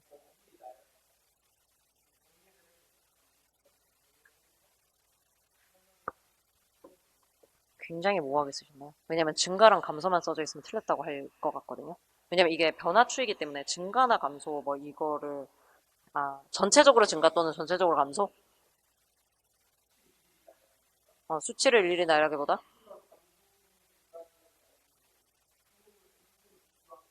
항목을 비교하는 거. 괜찮을 것 같아요. 어쨌든 핵심은 뭐냐면 수치를 전체적으로 나열하지 않고 뭐를 해야 된다. 흐름을 파악을 해서 설명을 해줘야 된다. 이게 핵심이니까 괜찮을 것 같아요. 선생님도 이런 식으로 어떤 매체 자료의 유형에 따른 어떤 강점 이런 것들을 설명을 하실 수 있어야 되는데 여기선 제가 지금 그래프만 제시했잖아요. 선생님들은 추가로 뭘 더 보셔야 될 것 같아요? 사진, 실물 이런 추가 매체 자료들이 있어요. 그것들의 특징도 선생님들이 다 알고 있으셔야 되고 그 다음에 이제 인터넷 매체도 선생님들이 어느 정도 알고 있으셔야 되거든요. 그래서 하이퍼링크라든지 아니면 하이퍼텍스트라든지 그 다음에 선생님들 이제 사회평론 아카데미에서는 뭐까지 언급이 되어 있냐면 인터랙티브에 대해서도 언급이 되어 있어요. 그래서 인터랙티브가 뭐냐면은 선생님들 컴퓨터 이제 하시면은 가끔 가다가 이제 어떤 홈페이지에서 마우스 움직이는 데에 따라서 화면이 달라지는 경우가 있어요. 예를 들어서 이제 물방울이 이동한다든지 내 마우스에 따라서 이런 경우가 있거든요. 그걸 이제 인터랙티브라고 해요. 인터랙티브의 그 가운데가 액트입니다, 액트. 그러니까 내가 하는 행동에 따라서 그 방향성이 달라진다거든요. 그래서 그런 것도 언급은 되어 있어서 알아두실 필요는 있을 것 같아요. 10번 보겠습니다. 10번. 가는 발표 수업과 관련하여 진행한 교사 간 협의 내용이고 나는 수업에 할 발표 자기 점검표이다. 작성 방법에 따라 서술하시오. 가의 교사 협의 내용 보겠습니다. 어제 회의에서 우리 수업의 방향에 대해서 생각해 봤습니다. 이거 아까 선생님들이 보신 본문이죠. 요것만 보셨고 그 아래에 뭐가 추가됐어요? 발표 자기 점검표가 추가가 됐죠. 수업 목표는 정제된 언어 표현 전략 및 적절한 준언어적, 비언어적 표현 전략을 활용하여 발표한다로 의견을 모았습니다. 발표 주제는 중요하지 않아요. 교사 B, 그동안 발표 상황에서 적절한 매체 자료 활용에 초점을 맞춰서 지도해 왔어요. 물론 매체 자료를 선택하고 구성하여 발표하는 것도 중요하긴 하지만 본질적으로 청자와의 효과적인 소통을 고려하여 적절한 표현 전략을 활용하는 것이 더 중요하거든요. 특히 사전에 원고나 슬라이드를 준비한 경우에 충분히 연습이 뒷받침되지 않으면 오히려 준언어적, 비언어적 표현이 적절하지 않은 경우가 많이 발견되고 있어 지도가 필요합니다. 핵심은 뭐냐면 얘가 비언어, 준언어를 잘 못 쓰는데 뭐도 안 했어요? 준비도 별로 안 하고 연습을 안 했다. 이게 이제 중요하죠. 그 부분도 체크를 해두셔야 돼요. 교사 C, 발표의 표현과 전달 방법만큼이나 중요한 것이 내용 구성입니다. 발표의 내용 구성을 지도할 때 유의할 점은 구두 의사소통의 특성이 잘 드러나도록 해야 한다는 것이겠지요. 즉, 발표 내용의 요점을 체계적으로 배열하면서 내용 단계별로 청자와 상호교감을 지속적으로 유지할 수 있도록 해주는 언어적 장치가 필요해요. 입니다. 개론서에서 제일 처음에 이제 말하기와 듣기란 무엇인가 이런 얘기를 하면서 이게 나와요. 왜냐면은 구두 의사소통은 이게 일회적이고 유지가 되지 않기 때문에 계속해서 뭐를 해줘야 되냐면 메타 의사소통 행위를 하면서 이 청자들을 끌어들여야 된다라는 이야기를 하거든요. 그 부분에 대한 얘기라고 보시면 되겠죠. 언어적 장치 동그라미 하시고 그래서 반드시 언어적으로 어떤 표현을 하는 부분을 쌤들이 써주셔야 됩니다. 교사 A, 다들 좋은 말씀들을 해주셨어요. 그런데 발표의 내용 구성을 지도할 때 염두에 두어야 할 점은 그뿐만이 아닙니다. 발표 시간이 제한적인 경우가 많기 때문에 이를 고려해 청중과의 상호작용을 위한 발표 계획이 필요하겠지요. 라고 되어 있습니다. 그럼 발표 시간이 제한적이다? 청중과의 상호작용을 해야 된다. 청중과의 상호작용은 무조건 질문입니다. 질문. 그러면은 시간이 부족하다? 그러면 뭐를 해야 된다? 네, 질의응답 시간을 미리 마련해야 된다. 근데 이거를 제가 계속 문제를 내는 이유는 교육과정에 들어가 있기 때문이죠. 교육과정에서 학생들이 이렇게 발표를 할 때 시간을 확보해야 된다라는 것을 지도를 해야 된다라는 게 나오거든요. 선생님들께서 교육과정의 핵심 포인트도 잡아 놓으셔야 돼요. 자, 그럼 교사 B가 강조하는 내용이 반영된 점검 항목 두 가지를 나에서 찾아 번호로 한번 제시해 보겠습니다. 표현 전략이랑 그 다음에 이제 발표 준비 부분이 되겠죠. 그러면은 이제 몇 번과 몇 번? 4번과 7번입니다. 그래서 4번 보시면 시선은 청자를 향해 있었으며 역동적이면서 적절한 손동작을 활용하였다. 비언어 의사소통이고요. 사전에 발표 연습을 한 뒤 점검 과정을 거쳐 시선, 손동작, 자세 등을 조정하였다. 요거 준비 과정까지 해서 두 개를 다 제시해야 됩니다. 밑줄 친 기억과 관련하여 학생에게 지도해야 할 내용을 한 가지인데 언어적 표현입니다. 내용 연결 표현을 적절하게 사용해야 된다라고 하는 거 제시를 해야 되고요. 그다음 밑줄 친 니은과 관련하여 나의 추가할 새로운 점검 항목을 한 가지 제시할 것이라고 되어 있는데 아까 얘기한 것처럼 어디에 추가하면 되겠습니까? 청중 상호작용? 거기쯤 넣으면 되겠죠. 그래서 6번 밑에다가 뭐 넣어주면 되는데 위치를 적어보라고 한 건 아니니까 선생님들이 적절히 써주시면 돼요. 예시 답안 보시면 교사 B가 강조하는 내용이 반영된 점검 항목은 나의 4와 7이다. 밑줄 친 기억과 관련하여 학생에게 지도해야 할 내용은 내용 단계별로 적절한 내용 연결 표현을 사용하여 청자의 관심을 유지해야 한다. 이다. 밑줄 친 내용과 관련하여 나의 추가할 새로운 점검 항목은 발표 시간이 부족할 경우에 대비하여 질문과 답변에 대한 시간 안배를 사전에 계획하였다. 이다. 그래서 시간 계획, 그 다음에 질문과 답변. 이게 핵심 표현입니다. 그래서 이 경우에는 답안은 상당히 짧지만 선생님들께서 실제로 평가 기준을 만들어야 되기 때문에 시간이 오래 걸릴 수 있는 문항이다. 그러면은 점수는 어디서 확보해야 되냐면 작성 방법 첫 번째 거는 무조건 맞추셔야 될 것 같고요. 그 다음에 두 번째 것도 앞부분은 내용 연결 표현으로 맞춰야 될 것 같고 마지막으로 시간은 최종적으로 마지막 네 번째 조건이라고 볼 수 있는데 거기에서 많이 사용을 해야 될 것 같아요. 자, 11번. 다음은 이 교사의 수업을 들으는 어떤 학생의 고민이다. 연설 지도에 대하여 작성 방법에 따라 서술하시오 라고 되어 있습니다. 보시면 고등학교에서 국어 과목을 담당하고 있는 이 교사는 오늘 연설을 준비할 때 유의점과 설득 전략에 대해 수업을 하였다. 수업 후 한 학생이 찾아와 자신의 고민을 털어놓았다. 선생님 말씀드릴 게 있어요. 제가 지금 학생회장 연설을 준비하고 있는데 선생님의 수업이 무척 도움이 되었어요. 청중 분석이 무엇보다 중요하다는 수업 내용을 듣고 친구들의 관심사와 흥미만 고려하던 저를 돌아보고 친구들과 저의 기본 입장을 비교해봐야 하겠다는 생각도 할 수 있었어요. 그런데 저는 연설 준비 과정에 대한 고민이 무척 많아요. 개요를 작성한 뒤에는 이것을 토대로 실제로 연설할 원고를 작성하는 것이 좋다고 하셨는데 저 또한 여기에 공감해요. 그런데 연설의 내용을 모두 써서 원고를 완성하다 보니 무슨 말을 해야 할지 고민을 하지는 않을 수 있지만 청중들과의 상호작용이 무척 어렵다는 생각이 들어요. 원고는 사전에 준비하고 싶은데 해결 방안이 없을까요? 왜 제가 이걸 썼겠어요? 원고는 사전에 준비하고 싶은데 해결 방안이 없을까요? 이거 왜 썼냐면은 그럼 원고 없이 연습을 해봐라 뭐 이런 거 써내실까봐 이거를 써놓은 거예요. 일단 원고는 사전에 준비하고 싶다. 그러면 원고의 종류를 바꿔야 된다. 이게 핵심인 거죠. 또 제가 연설 연습을 하는 것을 들어본 친구가 조금 딱딱한 느낌을 준다고 하더라고요. 학교의 발전 방향에 대해서 논리적인 근거를 들어서 설득을 하려고만 생각했던 게 문제였던 것 같아요. 오늘 수업 시간에 들은 감성적 소구가 도움이 될 것 같은데 제 연설에서 이를 활용할 수 있는 방법에는 무엇이 있을까요? 이렇게 되어 있습니다. 그래서 이제 두 가지인데 위쪽에 그러면은 청중 분석과 관련돼서는 출제가 안 된 거죠. 일부러 안 했는데 그 이유는 선생님들한테 이렇게 문제를 드린 다음에 지금 청중 분석과 설득 메시지 조직 전략이 나오지 않았다. 그 부분은 선생님들이 따로 공부를 해두셔야 된다. 라고 말씀을 드리려고 여기는 출제는 안 했는데 출제 안 할 건 빼버려야 되잖아요. 근데 빼지 않고 그대로 둔 게 이런 거 말씀드리려고 한 거예요. 그리고 이 관점에서 기출문제를 보셔야 돼요. 기출문제를 보시다 보면은 여기는 출제 안 했는데 뭐하러 이렇게 길게 서술했지? 라고 하는 대사들이 가끔 있어요. 아니면 막 적혀있는 부분이라든지 자료들. 그럴 때 선생님들 무슨 생각해야 되냐면 얘가 다음번 출제의 범위다 라고 생각을 하시고 그 부분과 관련된 이론을 정리해서 공부를 하셔야 된다. 그래서 여기도 선생님들 따로 공부를 해주세요. 밑줄 친 기억과 관련하여 학생에게 지도해야 할 내용을 연설문 원고의 유형과 이 유형의 연설문 원고의 장점을 포함하여 서술할 것. 사실 장점은 위에서 거의 나와 있어요. 애가 뭐라 그래요? 청중과의 상호작용이 잘 안 돼서 바꾸려고 한다고 하잖아요. 그럼 장점은 뭐겠어요? 네, 청중과의 상호작용이 잘 된다. 이렇게 쓰면 되겠죠. 밑줄 친 내용과 관련하여 학생에게 지도해야 할 내용을 설득 전략의 활용 방법과 감성적 소구의 구체적인 표현 방법을 포함하여 서술할 것이라고 되어 있습니다. 자, 그럼 첫 번째 설득 전략의 활용 방법인데 선생님들 설득 전략이라고 하면은 이성적, 감성적, 인성적 이거를 떠올리시고요. 설득 방법이라고 하면은 이제 구체적인 수사법들을 좀 떠올리시는 게 맞아요. 그럼 지금 여기에서는 설득 전략의 활용 방법이죠. 그럼 감정적 설득을 애가 도입을 하겠다네요. 그럼 교사가 뭐를 지도해야 돼요? 상호 보완적으로 써야 된다라고 하는 걸 반드시 지도를 해줘야 돼요. 얘가 이제 감성적인 설득이 좋아 보이네요. 그래가지고 무조건 감성으로 하면 안 돼요. 감성적 설득 전략은 혼자서 설 수는 없습니다. 반드시 뭐가 필요하다? 이성적인 설득 전략이 필요하기 때문에 이성적 설득 전략과 조화를 고려해서 사용을 해야 된다. 이걸 지도를 해야 되겠죠.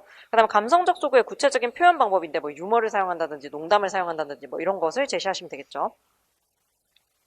그럼 이제 예시답안 밑줄친 기억과 관련하여 학생에게 표제어로 된 원고를 활용한다면 가장 중요한 정보들을 중심으로 구성되어 있어 중요한 내용을 빠뜨리지 않으면서도 형상에서 청중의 반응에 따라 자유롭게 의미 있는 내용을 보충할 수도 있고 청중과 소통하기에 수월하다는 점을 지도한다. 그 다음에 밑줄친 니은과 관련하여 학생에게는 감성적 소구는 이성적 소구를 항상 염두에 두어야 한다는 점과 연설의 분위기를 부드럽게 만들어줄 수 있는 유머나 청중과 자신 사이에 동질감을 강조하는 감성적인 어휘. 자, 유머 동그라미, 감성적인 어휘 동그라미. 이게 이제 감성적 설득 전략이에요. 를 사용하면 연설을 개선할 수 있음을 지도한다. 물론 공포서구도 있어요. 공포서구. 그래서 이제 예를 들어서 학생회장 선거인데 상대 쪽이 과거에 이제 뭐 좀 안 좋은 일이 있었던 후보다 지금은 성장한 편이지만 그래서 제가 예전에 저 아이와 유치원을 같이 다녔는데 그때 저 아이가 사람에게 모래를 뿌리는 것을 보았습니다. 우리가 저런 사람을 학생회장으로 뽑으면 폭군이 될 수밖에 없습니다. 막 이런 식으로 얘기를 하는 거예요. 근거가 없어요. 그리고 얘가 유치원 때 그랬던 거지. 그때는 사실 다 흙도 퍼먹고 이러는 시대 아닙니까? 그런데 그게 지금까지 오느냐. 아닐 수도 있어요. 근데 그런 걸로 이제 제가 만약에 학생회장이 되면은 너네한테 모래를 뿌릴 것이다. 뭐 이런 약간 공포심을 조장을 하는 거죠. 그래서 이런 식으로도 사용을 할 수는 있다. 그래서 연설문 작성하기 나와 있는데 제가 왜 표제 원고 이거를 쓰게 했냐면은 선생님들 그 논거의 종류가 출제가 된 적이 있었거든요. 뭐였냐면 소견 논거를 쓰는 게 답이었어요. 그래서 그렇게 디테일한 부분에서도 이렇게 답을 요구하는 경우가 있기 때문에 표제어 원고라든지 전문 원고라든지 이거는 좀 대조가 되는 측면에서 알아두셨으면 하는 표현이어서 복습을 시키기 위해서 가지고 온 거고요. 감성적 설득 전략은 지금 11페이지에 나와 있습니다. 그래서 감성적 소구의 유형에서 공포 소구, 유머 소구, 그다음에 성적 소구, 온정 소구 이렇게 되어 있는데 성적 소구는 왜 과감하게 날렸냐면은 얘가 진짜 그 섹스랑 관련이 되어 있는 거예요. 그래서 이런 거를 우리 시험에서 묻진 않을 것 같다 싶어서 얘는 날렸고 공포 소구, 유머 소구, 온정 소구 정도만 선생님들께서 좀 읽어봐 주시면은 좋을 것 같아요. 개론서에 나와 있는 내용 거의 다 가져왔으니까요. 보시고 마지막 4번을 보시면 감성적 소구의 사용 전략 보시면 감성적 소구와 이성적 소구를 균형 있게 사용해야 된다. 그다음에 청자의 요구에 주목하여 설득 메시지를 개인화시켜야 된다. 감성적인 어휘나 표현을 사용해야 되고 진정성을 담은 전달을 해야 된다. 그리고 윤리적 문제에는 유의해 줘야 된다. 라는 거 참고를 해주시면 되겠습니다. 설득 전략도 받고 이제 안 나온 게 얘는 이제 연설 준비를 한 거고 그럼 이제 뭐를 봐야 되냐면 실제 연설을 이제 보셔야 되는 거예요. 그래서 연설을 출제할 때는 두 가지 방식으로 출제할 수 있을 것 같다. 이렇게 좀 힌트를 드린 건데 연설 준비 그리고 평가 자기 연설 마친 뒤에 평가 이렇게 볼 수 있을 것 같고 그 다음에 실제 연설문을 보면서 이거 지도해야 될 내용 뭐 이런 것들 볼 수 있을 것 같습니다. 해설지 12페이지에 보시면은 지금 형식과 관련해서는 여기 이제 2011년 1차에 보면 학생이 어떤 상담을 하는 내용이 나와 있거든요. 그거랑 관련해서 요 형식 사용을 한 거고요. 그다음 내용적인 측면에서 보시면 이제 연설과 관련된 문제들 3개를 실어놨습니다. 그래서 요거를 참고해서 이제 출제를 한 부분이라 선생님들께서도 기출 같이 한번 보시면 좋을 것 같아요. 자, 12번은 이제 뭐냐? 공신력의 차원이죠.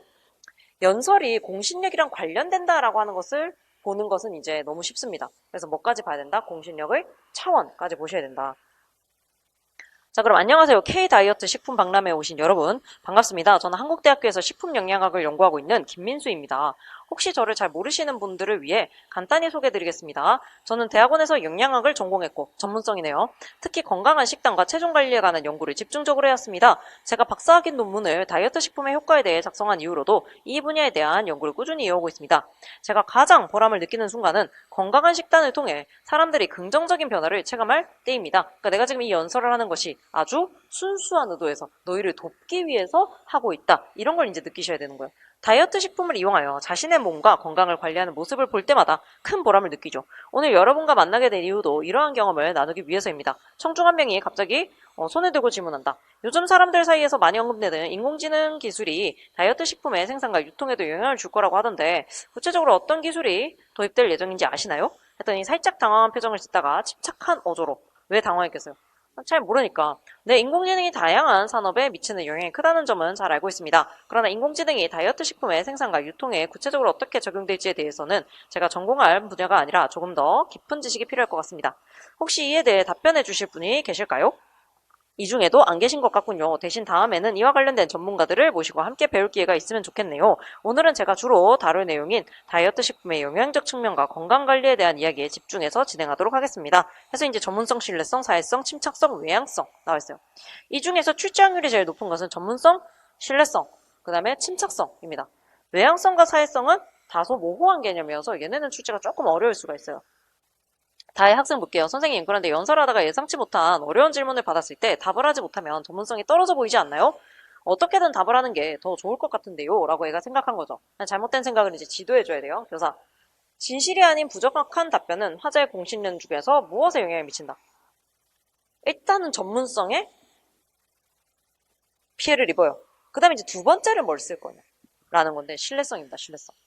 왜냐면은, 이 부정확한 답변을 했을 경우에는 이 사람이 이런 얘기를 하는 의도 자체를 굉장히 의심해버릴 수밖에 없어요. 그래서 신뢰성은 뭐랑 관련이 되어 있다? 의도입니다. 설득의 의도랑 관련된 부분이다. 그래서 만약에 신뢰성 부분을 출제를 해야 된다라고 한다면 문제에서 뭐를 강조하고 있을 것이다? 그 의도를 계속해서 강조를 하고 있을 거예요. 그러므로 모르는 내용에 대한 질문에는 이라고 되어 있는데 그 A 부분을 보면은 얘가 하고 있는 활동이 두 개가 있잖아요. 그거를 그대로 쓰시면 돼요. 첫 번째는 누구한테 도움을 요청해라. 네. 청중 중에 알고 있는 사람이 있는지를 확인하고 도움을 요청한다. 이게 첫 번째 방법이고 두 번째는 뭐예요? 인정한다. 그죠? 인정을 해야 되죠. 일단 항상 그거 나오잖아요. 얘가 어려운 질문을 들었을 경우 어떻게 되느냐. 첫 번째, 냅다 일단 인정을 해라. 내가 모른다는 거 인정을 해라. 그 다음에 이제 두 번째, 도움 줄 수 있는 사람 있는지 확인을 해라. 그 다음에 세 번째가 지금 이 사람이 하고 있는 건 뭐예요?